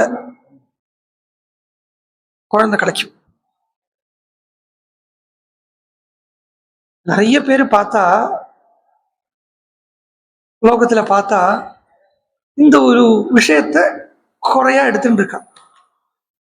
இன்னொன்னு நான் சொல்றேன், குழந்தை இல்லை அப்படிங்கிறதுக்கு வேற ரீதியா வருத்தப்பட்டு காரியம் இல்லை. தர்மம் நடக்காம போயிடுமே அப்படிங்கிற கவலை இருக்கலாம். ஆனா என் சொத்தை பார்த்துக்கிறதுக்கு ஆள் இல்லாம போயிடுவாளே அப்படிங்கறத கவலைப்பட்டுட்டு காரியம் இல்லை. ஏன்னா இந்த சொத்து நம்ம போறதுக்கு முன்னாடி அழிஞ்சு போயிட்டான்னு என்ன பண்றது? இல்லை, அந்த குழந்தை தூர்த்தனான ஒரு குழந்தை தான் என்ன பண்றது? மூர்க்கனான குழந்தை தான் என்ன பண்றது? குழந்தை இல்லை அப்படின்னா ஈஸ்வர சங்கல்பம் அது அப்படின்னு சொல்லி ஐதர் விட்டுறணும். இல்லையா வேணும் அப்படிங்கிற அந்த எண்ணம் இருக்கா, தர்மத்துக்காக குழந்தை வேணும் அப்படிங்கிற அந்த எண்ணம் இருக்கா? ஏன்னா ஒரு குழந்தை பெற்றுக்கிறதுங்கிறது காமார்த்தம் இல்லை, காமமா ஆசைக்கு இல்லை, காமத்துக்காக குழந்தைய பெற்றுக்கிறது இல்லை, அர்த்தத்துக்காகவும் குழந்தைய பெற்றுக்கிறது இல்லை. நம்ம சொல்லுவோம் இல்லையா, தர்மம் அர்த்தம் காமம் இது மூணும் சேர்ந்தா இருக்கு. மோட்சங்கிறது செப்பரேட். இதுக்கு மூணுக்கும் திரிகணம்னு பேர். இந்த தர்மத்துக்காக குழந்தைய பெற்றுக்கிறது, அர்த்தத்துக்காக குழந்தைய பெற்றுக்கிறது, காமத்துக்காக குழந்தைய பெற்றுக்கிறது, இப்படி மூணு இருக்கு. காமத்துக்காக குழந்தைய பெற்றுக்கிறதுங்கிறது குழந்தை ஆசை ஆசை ஆசை ஆசை ஆசைக்காக குழந்தை. அர்த்தத்துக்காக குழந்தைய பெற்றுக்கிறது சொன்னா என்ன அர்த்தம்னா, நம்ம சொத்தெல்லாம் பாதுகாக்கிறதுக்கு ஒரு குழந்தை அப்படிங்கிற அந்த எண்ணத்துல அர்த்தத்துக்காக குழந்தை பெற்றுக்கிறது.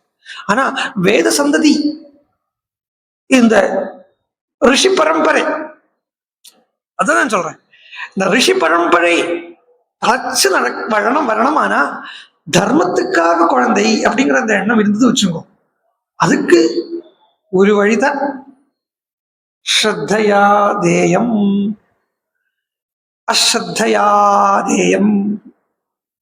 ஸ்ரத்தையா பண்ணணும். அதுவும் அந்த ஸ்ரத்தையா பண்றது பாருங்க, மற்ற எல்லா கர்மத்துக்கும் ஒரு பேர் வச்சிருக்கு. இப்போ கல்யாணம் அப்படின்னா உத்வாகம்னு பேரு, அதுக்குள்ளே அவாந்தரமா வரப்பட்ட நிறைய பேர்கள் உண்டு. வரப்பிரேஷனை அப்படின்னு சொல்லுவா, அது ஒரு பேர் உண்டு, அதுக்கு செப்பரேட்டா பேர் உண்டு. ஆனா இந்த ஸ்ராத்தத்துக்கு மாத்திரம் பேர் இல்லை. ஸ்ராத்தம்னு சொல்றோம் இல்லவா, அது பேர் கிடையாது. அந்த கர்மானுடைய கேரக்டர் யாக்கும் ஸ்ராத்தம்னு சொல்றது. ஸ்ரத்தையா பண்றதுக்கு ஒரு கர்மா அப்படிங்கிறது தான். அல்லாமைக்கு அதுக்கு ஒரு பேர் இல்லாத ஒரு கர்மா. அது பேர் இல்லாத ஒரு கர்மான்னு சொன்னா அப்ப இல்லாத கர்மான்னு அர்த்தம் இல்லை. பேர் இல்லாததுதான் இந்து மதம். அப்ப இந்து மதம்ங்கிறது இல்லாததா?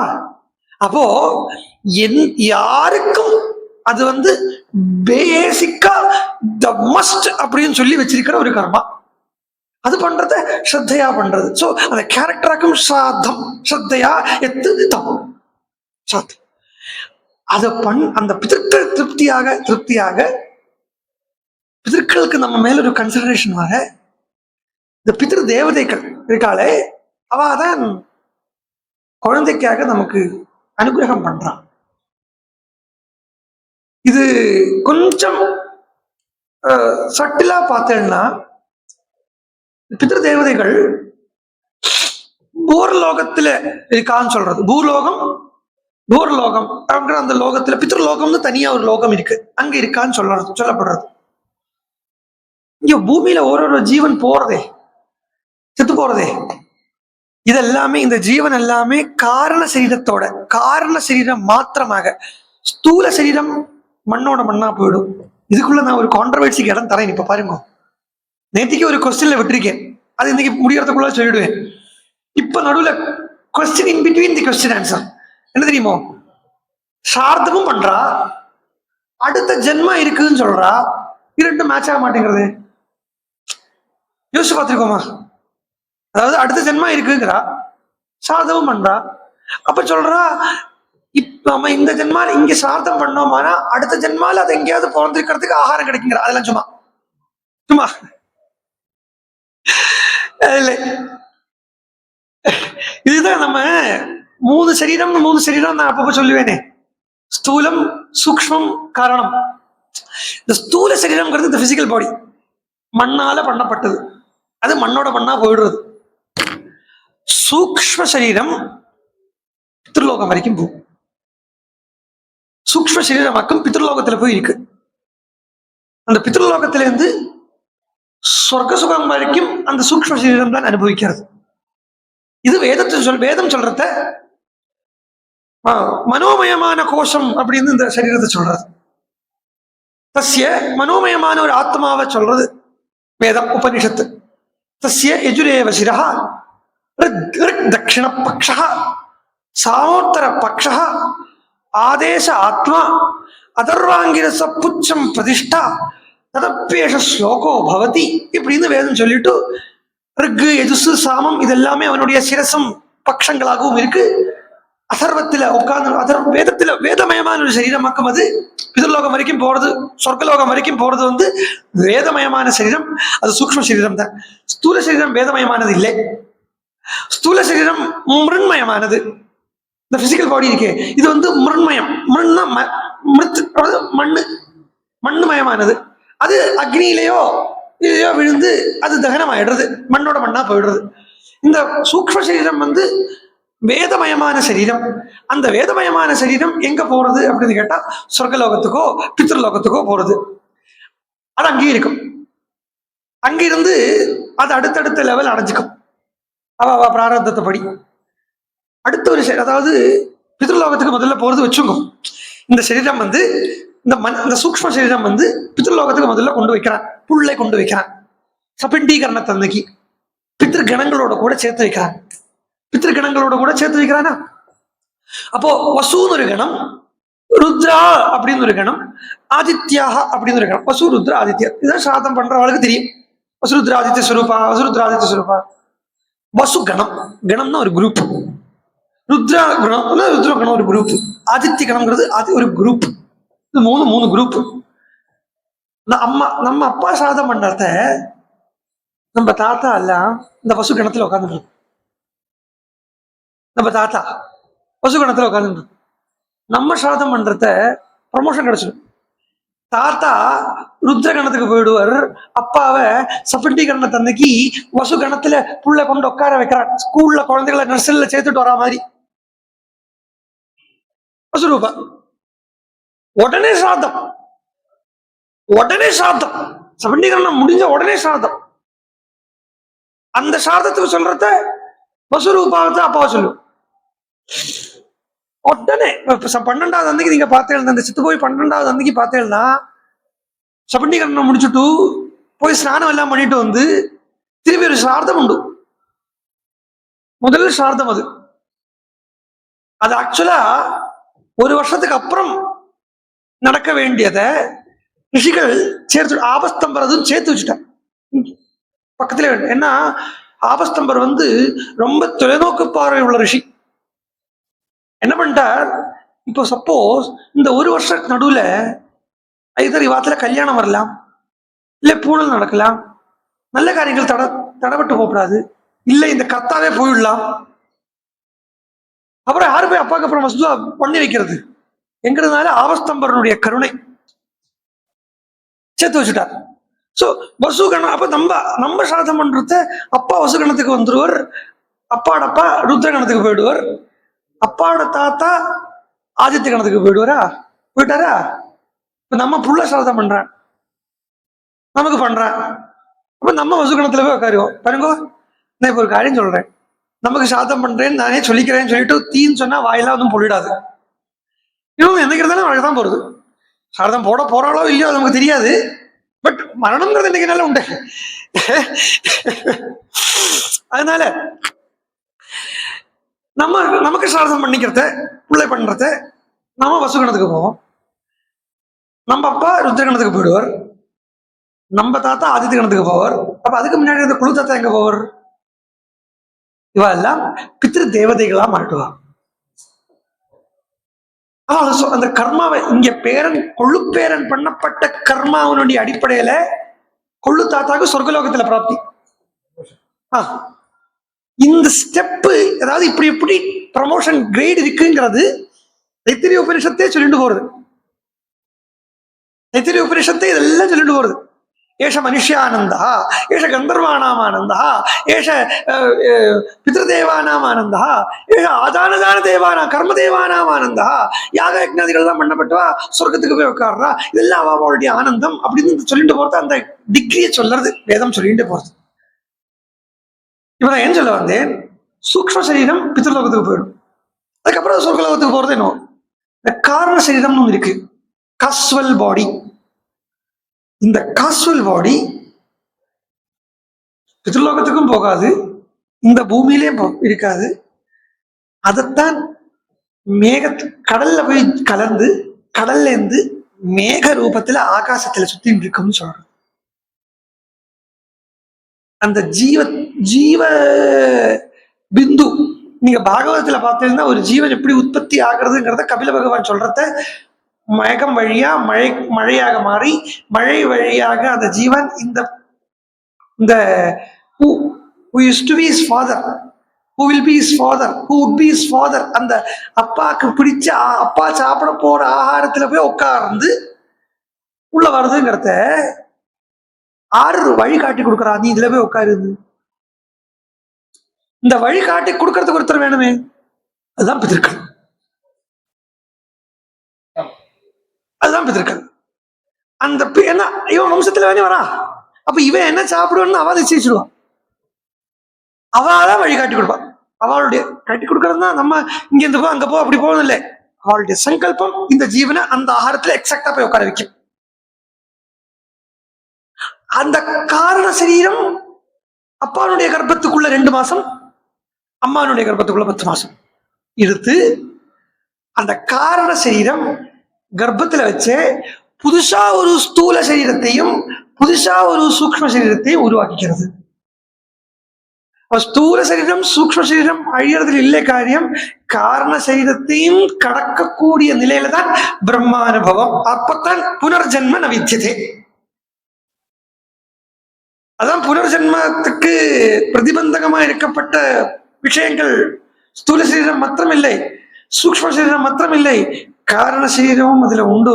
காரண சரீரம் எதால உருவாயிருக்குன்னா ஆசையால உருவாயிருக்கு. அந்த ஆசையை அடியோட அறத்துட்டோம்னா காரண சரீரம் இல்லாமல், காஸ்வல் பாடி இல்லாமல். நான் சொல்ல வந்தேன்,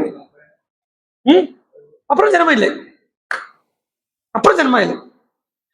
ஆசைன்னு சொல்றது என்ன தெரியுமா, சின்ன ஒரு விஷயம் பார்த்துக்கோ, நம்ம பயப்படுத்தலை உள்ள சில சமயத்துல சொல்ல வேண்டாமா, ரொம்ப பூசி மொழிகிட்டு போக முடியாது பாருங்கோ. அதுக்காக சொல்றேன், யாராவது ஒரு ஆள் புடவையை கட்டிட்டு போறா வச்சுக்கோ, பரவாயில்லையே இந்த புடவை நன்னா இருக்கே, இந்த எண்ணமே போருமா அந்த அது மாதிரி ஒரு புடவையை கட்டிக்கிறதுக்கு அடுத்த ஒரு ஜென்மா கொடுக்கறதுக்கு.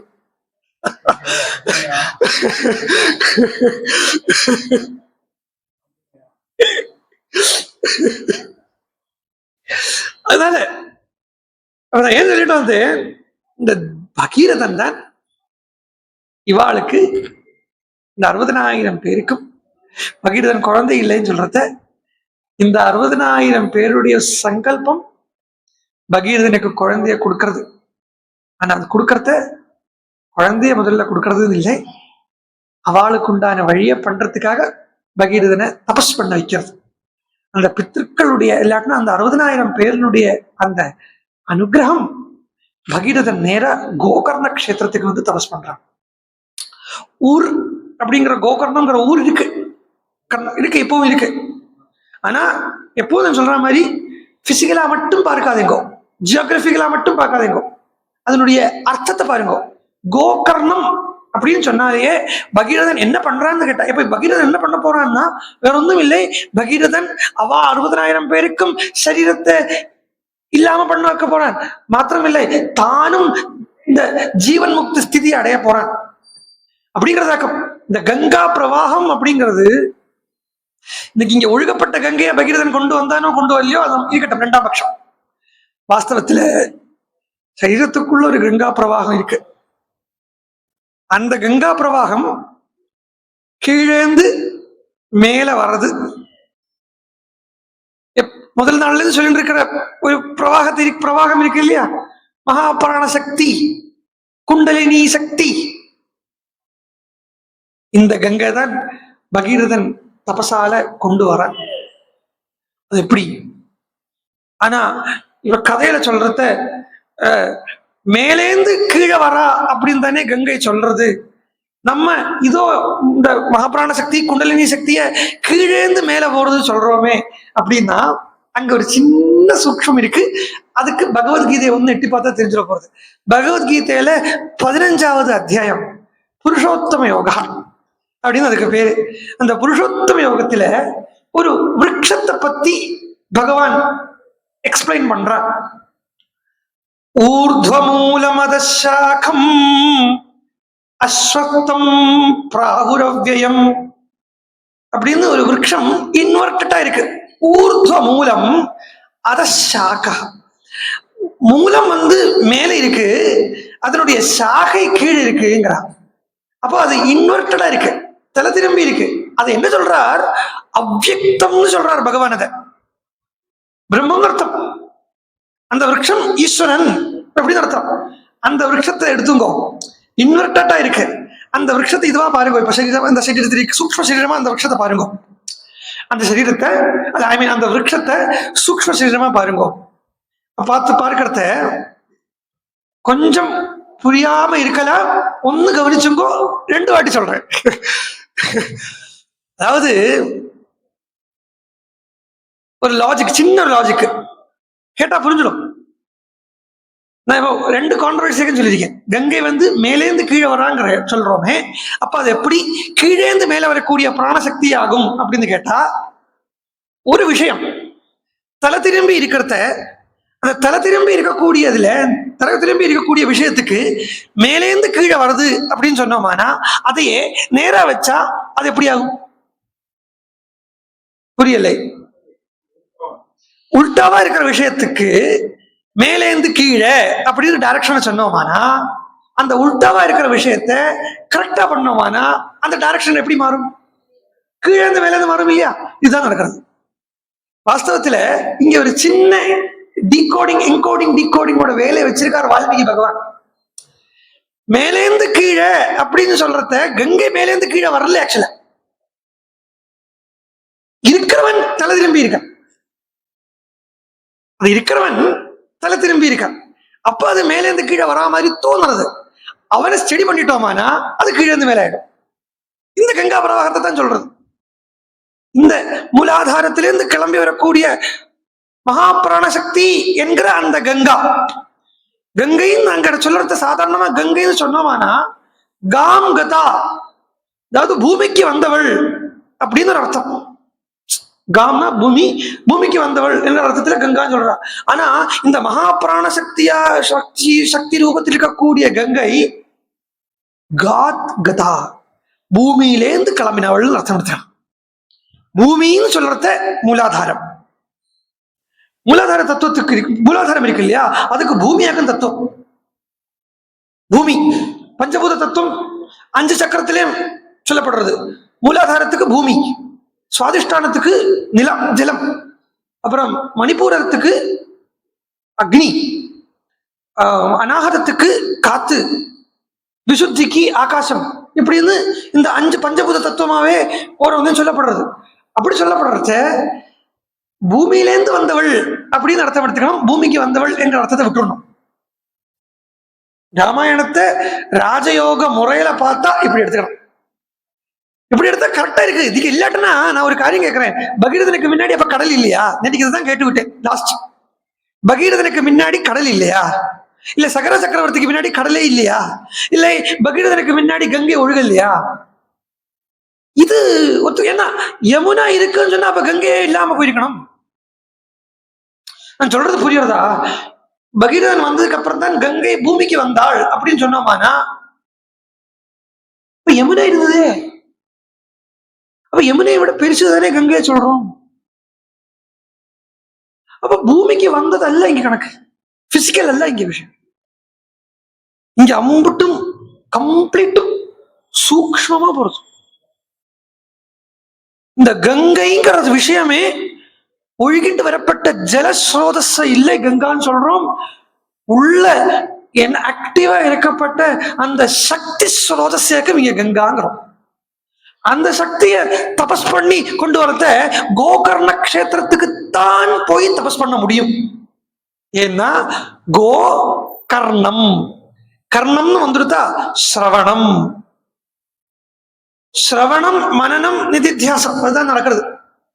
கோகர்ணம்னு சொன்னாலே, கோ சொன்னா வேதம்னு தான் அர்த்தம், கோன்னு சொன்னா விஷ்ணுன்னு அர்த்தம், கோன்னு சொன்னா பிரம்மம்னு அர்த்தம். அந்த பிரம்ம விஷயத்தை கேட்டு கேட்டு கேட்டு கேட்டு அவனுடைய மூலாதாரத்துல கிளம்புறது, எங்க கிளம்புறது. இப்படி வரத்த அவன் முதல்ல சிரவணம் பண்ணி சிரவணம் பண்ணி சிரவணம் பண்ணி சிரவணம் பண்ணிங்கிறத நல்ல தபஸ் பண்றான். ஃபர்ஸ்ட் தபஸ், பகீரதனுடைய ஃபர்ஸ்ட் தபஸ் கேட்கறது. அந்த கேட்ட தபஸ்ல அவனுக்கு யாரு சாட்சாத்காரமானா பிரம்மா சாட்சாத்காரமானார். லலிதா சஹஸ்ரநாமம் எல்லாரும் கேட்டிருப்பேன் இல்லையா? அதே எடுத்துங்கோ. முதல்ல கிரந்தி, அதாவது மூலாதாரம் சுவாதிஷ்டானத்துக்கும் மணிப்பூரத்துக்கும் நடுவில் இருக்கப்பட்ட கிரந்திக்கு பிரம்ம கிரந்தின்னு பேரு. அந்த பிரம்ம கிரந்தி உடையறது, பிரம்ம கிரந்தி விபேதினின்னு அங்க பிரம்மா சாட்சாத்காரமாகிறது, பிரம்ம கிரந்தி உடையறது. அதுக்கப்புறம் மணிப்பூரத்துக்கு அநாதத்துக்கு நடுவில் இருக்கப்பட்ட கிரந்திக்கு விஷ்ணு கிரந்தின்னு பேரு. அப்ப பிரம்மா வழி சொல்லி கொடுக்கிறார், கங்கையை எப்படி கொண்டு வரணும் அப்படின்னு. கங்கையினுடைய மகிமையை சொல்றத விஷ்ணுல இருந்து வந்தா அப்படின்னு சொல்றது, விஷ்ணுங்கிற அந்த வேர்டு அவனுக்கு காதல விழுந்து அவன் மனனம் பண்ண அந்த கங்கையவே தபஸ் பண்றான் பகீரதன். கங்கை எங்கேருந்து வந்தான்னா விஷ்ணுனுடைய காலில இருந்து வந்தவள்னு தான் புராணம் சொல்றது. அப்ப அந்த விஷ்ணு சம்பந்தம், அந்த விஷ்ணு சம்பந்தமான அந்த விஷ்ணு கிரந்தியை உடைக்கிறான் 2வது தபஸ்ல. 3வது தபஸ் ஆக்ஞா சக்கராங்கதாரூடா ருத்ர கிரந்தி விபேதினின்னு 3வது தபஸ்ல அவன் யாரை சாட்சாத்காரம் பண்றான்? ருத்ரனை சாட்சாத்காரம். கதை அப்படிதான் வருது. நான் கதைக்கு விட்டு வெளியில விட்டு நான் சொல்லல, நீங்க பார்க்கலாம். அப்புறம் அம்மா ஆத்துக்கு போயோ இன்னும் ராமாயணத்தை கதையா நீங்க போய் அப்புறமா பார்த்தாலும் நான் இப்ப சொன்னதொன்னும் கதைக்கு விட்டு போறது இல்லை, பிகாஸ் நான் சொல்றது இல்லை. அதுதான் விஷயம். அப்போ அந்த ருத்ர கிரந்தியை வேதனை பண்ண உடனே அக்ஞா சக்கர ஸ்தானத்துல கங்கா இருக்கு. என்னமா சொல்லிட்டு போறார் வால்மீகி. அவன் ருத்ரன் கிட்ட கேட்கிறான், வெளியில பிரவாகமா போனமேன்னு. வெளியில பிரவாகமா போறதுன்னா சகசிராரத்திலேருந்து பீரிட்டு கொண்டு போனமேன்னு. பீரிட்டு கொண்டு போனோம்ங்கிறத கங்கைக்கு கொஞ்சம் சொல்றது. தஸ்யாவலேபனம் திருஷ்ட்வா ஞாத்வா க்ருத்தஸ்து பகவான் ஹரஹ திரோபாவயிதும் புத்திம் சக்கரே த்ரிநயனஸ்ததா. உடனே வெளியில விடலையா. இதுக்கு பரமஹம்சர் ராமகிருஷ்ண பரமஹம்சர் சொல்றார், அக்ஞா சக்கரத்துல மகாபிராண சக்தி இருக்கும், அங்கேந்து உடனே சகசிராரத்துக்கு வந்துடுத்தானா 3 நாளைக்கு மேல சரீரத்தை தக்க வச்சுக்க முடியாது. ஒரு 110 kV கரண்ட ஒரு சின்ன இரும்பு கம்பியில பாஸ் பண்ணி விட்டு பாருங்க, என்ன ஆகும்? சின்ன இரும்பு கம்பி மெல்ட் ஆயிடும். அவ்வளவு எனர்ஜி உள்ளேந்து வருது. அதை உடனே சகசிராரத்துக்கு விட்டுட்டோம்னா பஸ்ட் ஆயிடும். அதனால பாந்தமா முள்ள முள்ள முள்ள சனைஹி சனைஹி தான் அது பண்ணும். அதுக்கு இன்னும் கொஞ்சம் கூட பக்குவதை வேணும். கங்கையை அமுத்திட்டு விட்டாரு இல்லையா, உடனே இப்ப திருப்பியும் பரமேஸ்வரனை தபஸ் பண்றார். அந்த பக்குவதைக்காக இப்படி கங்காவதரணம் வச்சுக்கோ. இப்படி ஒரு கங்காவதரணம் இல்லை, இப்படி கங்காவதரணம் இருக்கு. நீங்க ராமாயணத்துல வரப்பட்ட எந்த ஒரு கான்டெக்ட்டையும் கதையாகவும் பார்க்கலாம், ராஜயோகமாகவும் பார்க்கலாம், வேதாந்த ரீதியாகவும் பார்க்கலாம், தர்மசாஸ்திர ரீதியாகவும் பார்க்கலாம். சமுத்திரம் ராமாயணம். உப்பும் எடுக்கலாம், ரத்னத்தை எடுக்கலாம், கல்லுப்பும் எடுக்கலாம், ரத்னம் முதலான கல்லுகளை எடுக்கலாம். எது வேணுமோ நம்ம எடுத்துக்கணும். எது இன்னைக்கு கிடைக்கிறதோ அது மாதிரி. ஓ, பரமேஸ்வரனை திருப்பி தபஸ் பண்றத அப்ப அவருக்கு பக்குவதை வந்துடுத்து இல்லையா? இந்த பக்குவதை வந்ததுல விசசர்ஜதோ கங்காம் ஹரோ பிந்து சரஃப் பிரதி, பிந்து சரஸ நோக்கி பகவான் அதை விசர்ஜனம் பண்ணார். அதாவது ஜடையை அவிழ்த்து விட்டாருன்னு சொல்லுவா. பகவான் அதை பிந்து சரஸ நோக்கி விசர்ஜனம் பண்றார். பிந்து சரஸ் எங்க இருக்குன்னு கேட்டா, பிந்து சரஸுக்கும் கபிலருக்கும் சம்பந்தம் உண்டு. பிந்து சரஸுக்கும் கபிலருக்கும் சம்பந்தம் உண்டு. கபிலர் அவதாரம் பண்றதுக்கு முன்னாடி கபிலருடைய அப்பா கர்தம பிரஜாபதி கபிலருடைய அம்மா தேவகூதிட்ட, அம்மா இந்த பிந்து சரஸ்ல போய் நீ ஸ்நானம் பண்ணிட்டு வா, ஸ்நானம் பண்ணிட்டு வந்தா உனக்கு யௌவனத்துவம் பிராப்தி ஆகும். அந்த யௌவனத்தால நமக்கு தேவ உத்தியானங்கள் எல்லாம் சுத்திட்டு வந்து அப்படித்தான் நடக்கிறது. அந்த சரித்திரம் அப்படித்தான் போறது. அப்ப பிந்து சரஸுக்கும் கபிலருக்கும் சம்பந்தம் இருக்கு, கங்கைக்கும் கபிலருக்கும் சம்பந்தம் இருக்கு. அப்ப இந்த பிந்து சரஸை நோக்கி விட்டார் அப்படின்னு சொன்னா something which is related to ஞானம், வேற வழி இல்லை. பிந்து சரஸ் அப்படிங்கிறது இந்த பிந்து, இந்த ஒரு பிந்து ஆக்குது. ஆக்சுவலா இந்த சகசாரம்ங்கிறது ஒரு பிந்து. அந்த பிந்துவை சுத்தி 1000 தளம் தாமரை மாதிரி இருக்கும்னு சொல்றதுனால அதுவே ஆக்சுவலி அதுவே பிந்து சரஸ். மேரு இருக்கு இல்லையா, இந்த மேரு பார்த்திருக்கல, ஸ்ரீசக்கரம் அதனுடைய 3D வெர்ஷன் மேரு. அதுல ஒரு ஃபர்ஸ்ட் இந்த எல்லாம் வந்து சேரப்பட்ட ஒரு டாட் இருக்கும், அதுக்குதான் பிந்துன்னு பேரு. அந்த டாட்டுக்கு தான் இந்த உள்ள இருக்கப்பட்ட ட்ரையாங்கிள் அது மேல பார்த்திருக்கணும், அந்த ட்ரையாங்கிள் மேல பார்த்திருக்கணும். அதுக்கு தான் ஊர்துவ ரேதஸ் அப்படின்னு பேரு அந்த யந்திரத்துல. அப்ப அதுக்கு தான் அந்த இடத்துக்கு தான் பிந்துன்னு பேரு. அந்த இடம் தான் நீங்க சொல்றது. மேருல சொல்லப்பட்ட அந்த பிந்து தான் இங்க சொல்லப்பட்ட பிந்து. இதை நோக்கி விட்டார் சொல்றான். இங்கேருந்து இதை நோக்கி விட்டார் பரமேஸ்வரன். விட்டதை எப்படி விட்டார் பாருங்க, அதுதான் நான் சொல்றேன். தஸ்யாம் விசர்ஜமானாயாம் சப்த ஸ்ரோதாம்சி ஜக்னிரே, 7 ஸ்ரோதஸா விட்டார். 7 வந்துருத்தா, 7 வந்துருத்தா, ஆயிடுத்தா. மூலாதாரம், சுவாதிஷ்டானம், மணிபூரம், அநாகதம், விசுத்தி, ஆக்ஞா, சகசிராரம், 7.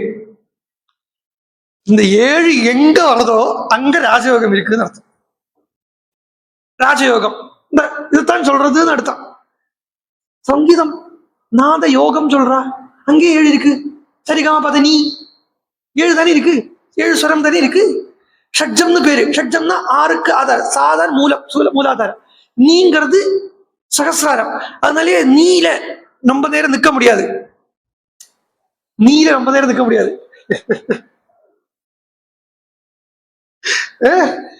சோ 7 விட்டார். அதுக்கெல்லாம் ஒரு பேர் சொல்றா, எல்லாம் இதுக்குள்ள ரிலேட்டடா தான் இருக்கு. எப்படித்தான் அதை கதையாயிட்டு மாத்திரம் எடுத்துக்க முடியறதுன்னு எனக்கு தெரியல. இவ்வளவு விஷயம் அதில் இருக்கிறது. ஹ்லாதினி, பாவினி, நீ நளினி அப்படின்னு 3. ஹ்லாதினி, பாவனி, நளினி இப்படின்னு 3. ஹ்லாதினி அப்படிங்கிறது பூமி தத்துவம், பாவனின்னா ஜலம் சுத்தம் பண்றது, நளினி அப்படிங்கிறது நல்ல வளைஞ்சு வளைஞ்சு போறது. அக்னியை பாருங்க, வளைஞ்சு வளைஞ்சு போகும். அக்னி ஒரே மாதிரி ஸ்டில்லா இப்படி வளைஞ்சிருக்கும். அப்புறம் சுசக்ஷுச்சைவ சீதாச்ச சிந்துச்சைவ மகாநதி. 3 கீழே இருக்கு. பூர்வ திசைக்கு பார்த்து மூணண்டத்தை விட்டார், மேல் திசையை பார்த்து மூணண்டத்தை விட்டார் அப்படின்னு ராமாயணம் சொல்றது, நான் சொல்லலை. ததைவ பிராச்சீன் திசா விஷம் ஜக்முகு அப்படின்னு சொல்லி திஸ்ர பிராச்சீன் திசான் ஜக்முகு கங்கா சிவஜலா சுபா. கீழ் கிழக்கு, பிராச்சீனா கிழக்கு, கிழக்குன்னா கீழ் திசை, கீழ் திசையை பார்த்து மூணெண்ணம் விட்டார். பிரதீச்சின்னா மேற்கு, மேல் திசையை பார்த்து மூணெண்ணம் விட்டார். அப்படின்னா இந்த கீழ் மேலெல்லாம் நிர்ணயிக்கிறது இந்த சுஷும்னா நாடியில் இருக்கப்பட்ட அந்த சக்கரத்துல தான் எனர்ஜி சென்டர்ஸ் தான் கீழ் மேல் நிர்ணயிப்போம். மூலாதாரம், சுவாதிஷ்டானம், மணிப்பூரம் கீழே. மணிப்பூரகத்துக்கு அப்புறம் அநாகதம், விசுத்தி, ஆக்ஞா மேல. இதுக்குத்தான் உத்தராயணம், தட்சிணாயனம் அப்படின்னு சொல்றது. உத்தராயணம்னா மேல் நோக்கி இருக்கிறது. பரமஹம்சர் சொல்றார், எப்போ மனசுல பகவான் மாத்திரம்தான் இருக்காரோ, பகவானை தவிர வேற ஒண்ணுமே மனசால நினைக்க முடியலையோ, அப்போ சர்வ சக்கரங்களும் மேல் நோக்கி பார்க்க ஆரம்பிச்சிருங்கிறார்.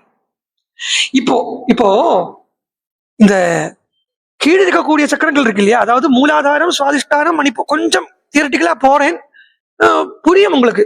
நான் இதைத்தான் நான் நிறைய நாளா சொல்லிட்டு இருக்கேங்கிறதுனால புரியும். நிறைய கேட்டிருப்பேன், புரியலேன்னு உண்டானா திருப்பி ஒன்று கூட இதை கேட்கறதுக்கு சௌகரியம் இருக்கு. கேட்கறது இல்லையா மாமாக்கு? தேவராஜன் மாமா கேட்கறதா? கேட்கறது. அப்போ இந்த மூலாதாரம், சுவாதிஷ்டானம், மணிப்பூரம், இந்த மகாபிராண சக்தியானது கீழே இருந்து சுலபமா கிளம்பும். கிளம்புறதுக்கு ரொம்ப கஷ்டம் இல்லை. ஒரே விஷயத்த ரொம்ப கான்சென்ட்ரேஷனோட எப்ப பண்றோமோ அப்ப இந்த மகாபிராண சக்தியானது கிளம்பப்படுறது. அது என்னதுன்னு எங்கிட்ட இப்ப கேட்காதெங்கோ, வியாசபீடத்துல வச்சு அதுக்கு சொல்ல முடியாது.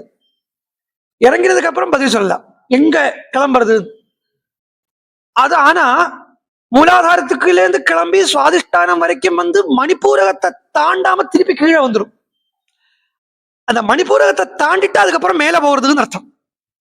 சோ ஹலாதினி, பாவனி, நளினி அப்படிங்கிறது இந்த மணிப்பூரகம் வரைக்கும் இருக்கப்பட்டது. மணிப்பூரகத்துக்கு வரைக்கும் அந்த பேரு என்ன? கீழே, பூர்வ திசை, கிழக்கு திசை, கீழ் திசை, கீழே. மேற்கு அப்படிங்கிறத மேல பார்த்து போகிறதுக்கு 3 பேரை வச்சார். சுசக்ஷு, சீதா, சிந்து, இப்படின்னு 3 பேரை வச்சார். மணிப்பூரகத்துக்கு அப்புறம் ஆக்ஞா, விசுத்தி, அநாகதம், விசுத்தி, ஆக்ஞா. இதுக்கு அநாகதத்துக்கு சுசக்ஷுஸ் அப்படின்னு பேரு, சீதா அப்படிங்கிறது விசுத்திக்கு பேரு, ஆக்ஞாவுக்கு வரத்த சிந்துன்னு பேரு. ஏன்னா இது ஒரு ஆனந்த சிந்து இந்த இடம், அதனால அதுக்கு சிந்துன்னு பேர் வச்சார். எல்லாம் முடிச்சுட்டு சொல்றார் கடைசியில, சப்தமி சான்வகாத்தாசாம் பகீரத ரதம் ததா. பகீரதனுக்கு பின்னாடியோட 7வதா விட்ட அந்த அந்த ஸ்ரோதஸ் இருக்கே, அது பகீரதனுக்கு வந்து கிடைச்சது. அது 7வது பகீரதனுக்கு கிடைச்சதுன்னு சொல்லி முடிக்கிறார் பாருங்க. அப்ப சொல்றத ரொம்ப சத்தம் போட்டு வரதான். இந்த கங்கைய அப்படியே பிராணசக்தியாவே, குண்டலினி சக்தியாவே பாருங்க. சொல்றார் வால்மீகி பகவான் சொல்றார், கச்சித்து துருததரம் வா யாதி. சிலப்போ வேகமா போறாளாம், துருததரம். குட்டிலம் கச்சிதாயதம், சுருங்கி போறாளாம். வினீதம் கச்சிதுத்பூதம், சில இடத்துல ரொம்ப பவ்யமா போறாளாம், கணக்கமே தெரியாத மாதிரி போறாளாம். குடிலம் கச்சிதாயதம், சில இடத்துல குறுங்கிண்டு போறாளாம். 4 விதமா சொல்றார். 4 கதி சொல்லப்படுறது இந்த குண்டலினி சக்திய. 4 கதி சொல்றது. அதாவது கீழேந்து ஒன்ஸ் மேல அடைஞ்சுடுத்து வச்சுங்க, அப்புறம் இது வந்து விளையாடும் சரீரத்துல. அங்க இங்க இந்த கேஸ் போய் உட்காடுற மாதிரி விளையாடும். அது பரமஹம்சர் சொல்றார், முதல்ல 4 விதமான கதி இருக்கு. கதின்னா இந்த போகப்பட்ட வழி கதி. அதுக்கு சர்ப்பகதின்னு ஒரு கதி, சிம்மகதி, சர்ப்பகதின்னு ஒரு கதி, பிபீலிகா கதின்னு ஒரு கதி, மார்ஜார கதி. சாரி, உன்னோட சொல்றேன். பிபீலிகா கதி. பிபீலிகா தான் எறும்பு மாதிரி கீழேந்து மேலுக்கு இப்படி அரிச்சுண்டே ஊறி ஊறி ஊறி ஊறி போகும், அது ஒரு கதி. அதுக்கப்புறம் மர்க்கட கதி, குரங்கு மாதிரி இங்கேருந்து அங்க தாவும், அங்கேருந்து இங்க தாவும், சொல்லப்போ திடீர்னு மூலாதாரத்திலேருந்து மணிப்பூரகத்துக்கு வந்துடும், திடீர்னு மணிப்பூரகத்திலேருந்து மூலாதாரத்துக்கு வரும். இப்படி குரங்கு மாதிரி அங்கேயும் இங்கேயும் தாவறது மர்க்கட கதி. அதுக்கப்புறம் இன்னொரு கதி கககதி, பக்ஷி மாதிரி திடீர்னு மூலாதாரத்திலேருந்து பறந்து போய் சஹஸ்ராரத்துக்கு போய் உட்காரும், இல்லாட்டினா ஆத்மாக்கு போய் உட்காரு. இப்படி சர்ப்பகதி அல்ல, கககதி. ககம்னா பக்ஷி. அதுக்கப்புறம் சர்ப்பகதி 4வது. இந்த 4 கதி இங்க சொல்றாங்க. சர்ப்பகதினா பாம்பு மாதிரி இழைஞ்சுட்டு போகும், சித்தம் போடாம இழைஞ்சுட்டு போகும், யாருக்கும் டிஸ்டர்பன்ஸ் இல்லாம போகும். அந்த 4 கதி தான் மகாபிராண சக்தி சொல்லப்படுறது. அந்த 4 கதி இங்க சொல்றேன். ஆனா சொல்றது கங்கை அப்படி அப்படி போறாங்கிறார்.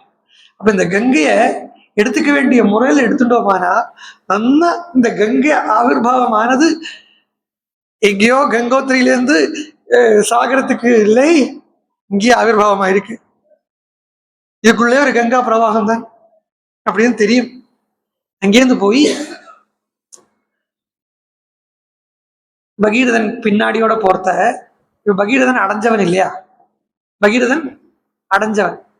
அடைஞ்சவனுடைய வழி, அடைஞ்சவனுடைய லட்சணம் என்னன்னா பிறரை அடைய வைக்கணும். நான் மாத்திரம் ஸ்வீட்டை சாப்பிட்டா போறாது, எல்லாருக்கும் கொடுத்துட்டு தானே சாப்பிடணும். அப்ப இந்த பிராணசக்தியினுடைய சஞ்சாரங்கிறது ஒரு ஒரு ஒரு ஒரு விதமான தபசு. அப்ப அது அடைஞ்சவன் அடைய வைக்கணும் அப்படின்னா அது எங்க கொண்டு வர்றார் பாருங்கோ, ஜென்ஹுவனுடைய ஆசிரமத்துக்கு ஜென்ஹுவனுடைய ஆசிரமத்துக்கு கொண்டு வர. ஜென்ஹு மகர்ஷி, ஜென்ஹு மகர்ஷியுடைய ஆசிரமத்துல போய் கங்கை எல்லாம் அவர் யாகம் பண்ணிட்டு இருக்கார்.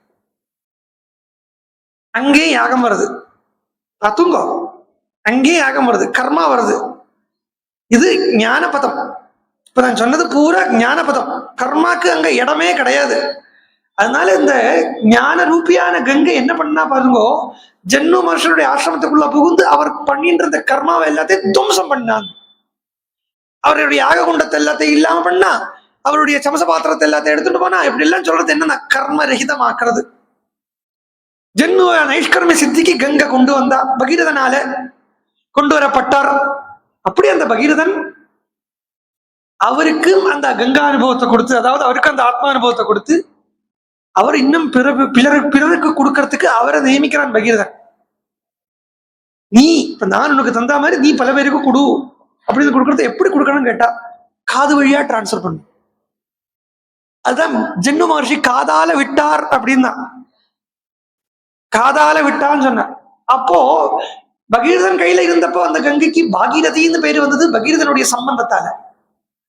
அதே கங்கை ஜென்ஹுவனுடைய கர்மத்தை எல்லாத்தையும் நீக்கி ஜென்ஹுவை கர்ம ரகிதமா பண்ணி ஜென்ஹுவுக்கு நைஷ்கர்மியத்தை கொடுத்த உடனே அந்த கங்கைக்கு ஜான்ஹவின்னு பேர் வந்தது. என்ன, ஜென்ஹுவால அனுபவிக்கப்பட்டவள் அப்படின்னு அர்த்தம். அந்த கங்கை நேரா பகீரதன் கூட்டிட்டு போய் சாகரத்துக்குள்ள இறக்கி, இவாளுடைய பிதற்கள் எல்லாருடைய எங்க சாரீரத்தோட இருக்காளோ அவ ஜீவன் முக்தாள் ஆயிட்டா, அவளை விதேக முக்தாளாக பண்ணிவிட்டான். அவளை விதேக முக்தாளாக கொண்டு போய் பண்ணிவிட்டான். இந்த சரித்திரத்தை சொல்லிட்டு அப்போ விதேக முக்தாள் ஆயிட்டாங்கிறது புரிஞ்சுடுத்து இல்லையா? ஏன்னா ஒன்ஸ் இதுக்கு வந்துடுத்துனா, சீக்கிரம் வந்துடுத்துனா அப்புறம் சரீரம் இழக்க வேண்டியது, அப்புறம் சரீரம் கருத்து போயிடும். இங்க சொல்றார் விஸ்வாமித்ரர், ஸ்வஸ்தி பலஸ்ருதி ஆரம்பிக்கிற அழகு.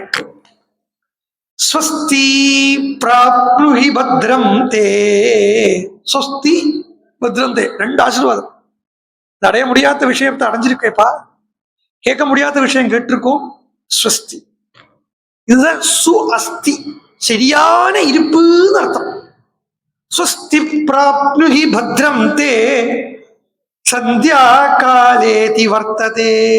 சந்தியா காலம் வந்துடுத்து. ஸ்வஸ்தி, சந்தி சொன்னாலே சேரக்கூடியதுன்னு அர்த்தம். பகல் இரவோட சேரக்கூடிய நேரம், இரவு பகலில் கலக்கக்கூடிய நேரம் சந்தியா. அது மாதிரிதான் இப்ப என்ன நடந்ததுன்னா, அஜ்ஞானம் ஞானத்துல சேர்ந்த நேரம். இந்த சந்தியை வந்திருக்கு. தன்யம் யசஸ்யம் ஆயுஷ்யம், எல்லாம் லௌகிக பலமா தோணும், ஒண்ணுமே லௌகிக பலன் கிடையாது. புத்திரியம் ஸ்வர்க்யமதாபிச்ச ய ஸ்ராவயதி விப்ரேஷு க்ஷத்ரியேஷ்வதிரதேஷு ச. இது யாரு? முதல்ல இங்க பலன் யாருக்கு சொல்றது? வக்தாக்கு சொல்றது. வக்தா, த ஒரேட்டர், ஒரேட்டருக்கு பலனை சொல்றது. இது யாரு கேட்பிக்கிறானோ, இது யாரு கேட்க வைக்கிறானோ அவன் ஸ்வஸ்தி. அப்போ கேட்கிறவனுக்கு கேட்டு அடைஞ்சவன் கிட்ட இருந்து கேட்டா கேட்டவனுக்கும் அடைஞ்சவனுடைய அந்த என்ன அடையறானோ அது கிடைச்சிட போறது. இது அப்படி சொல்லி பிரியந்தே பிதரஸ்தஸ்ய பிராயந்தே தேவதானபி சுஸ்தி. பித்தர்கள் எல்லாம் க்ஷேமமா இருப்பா. ஒரு ஜீவன் முக்தன் ஒரு குடும்பத்தில் உண்டாயிட்டானா அவனுக்கு மேல் இருக்கக்கூடிய 10 தலைமுறைக்கு, அவனுக்கு அப்புறம் வரப்பட்ட 10 தலைமுறையும் க்ஷேமம் அர்த்தம். அதனாலதான் பிதர்கள் க்ஷேமமா இருப்பான்னு சொன்னா இதமாக்கியானமாயுஷ்யம் கங்காவதரணம் சுபம். உள்ளதிலேயே சுபம் அப்படிங்கிறது சுபம், கல்யாணம், மங்களம் அப்படின்னு சொன்னா ஜீவாத்மா பரமாத்மா கிட்ட சேர்றது தான் கல்யாணம். அந்த ஜீவாத்மா பரமாத்மா கிட்ட சேர்றதுன்னா மகாபிராண சக்தியா இருக்கப்பட்ட ஜீவன் சகசிராரத்தில் இருக்கப்பட்ட பரமாத்மா கிட்ட சேர்றத சுபம்னு சொல்லி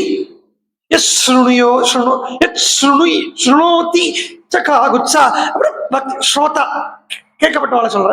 சொல்றா ஸ்ருணோதி சகா குத்சா. யாரு கேட்கிறாளோ அவளுக்கும் இதே பலன். சர்வான் காமானவாப்னியாத். அவனுக்கும் இதே பலன். என்ன இது? சிரவண மனன நிதித்தியாசத்தால கிடைக்கிறது. இதை தெரிஞ்சின்றவன் அவனுக்கு என்ன கிடைக்கும் அப்படின்னு கேட்டா உபனிஷத்தே பலன் சொல்லிடுத்து. அவன் மகான் கீர்த்தியா அன்னவான் அன்னாதோ பவதி மகான் பவதி பிரஜயா பசுபிர் பிரம்மவர்ச்சசேனா மகான் கீர்த்தியா. எல்லாம் வெளிப்படையா பார்த்தா லௌகிக பலனா தோணும். லௌகிக பலனே கிடையாது.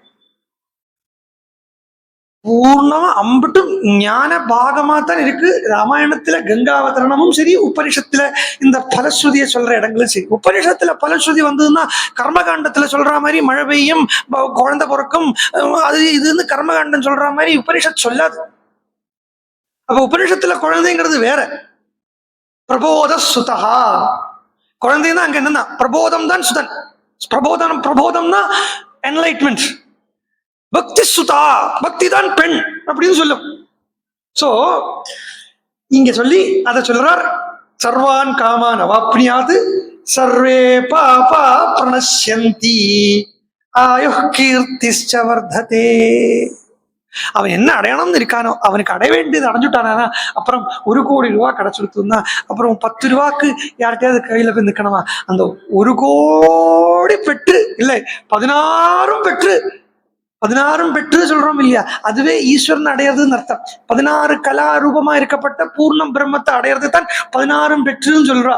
16 குழந்தைகளை பெற்ற சொல்லலை, 16 ரூபம், அதாவது 16 ஷோடச கலாத்மகமா இருக்கப்பட்ட அந்த புருஷனை பெற்று பெருவாழ்வு. அதுதான் 16 குழந்தைகளை பெற்ற அது சிறு வாழ்வுதான்.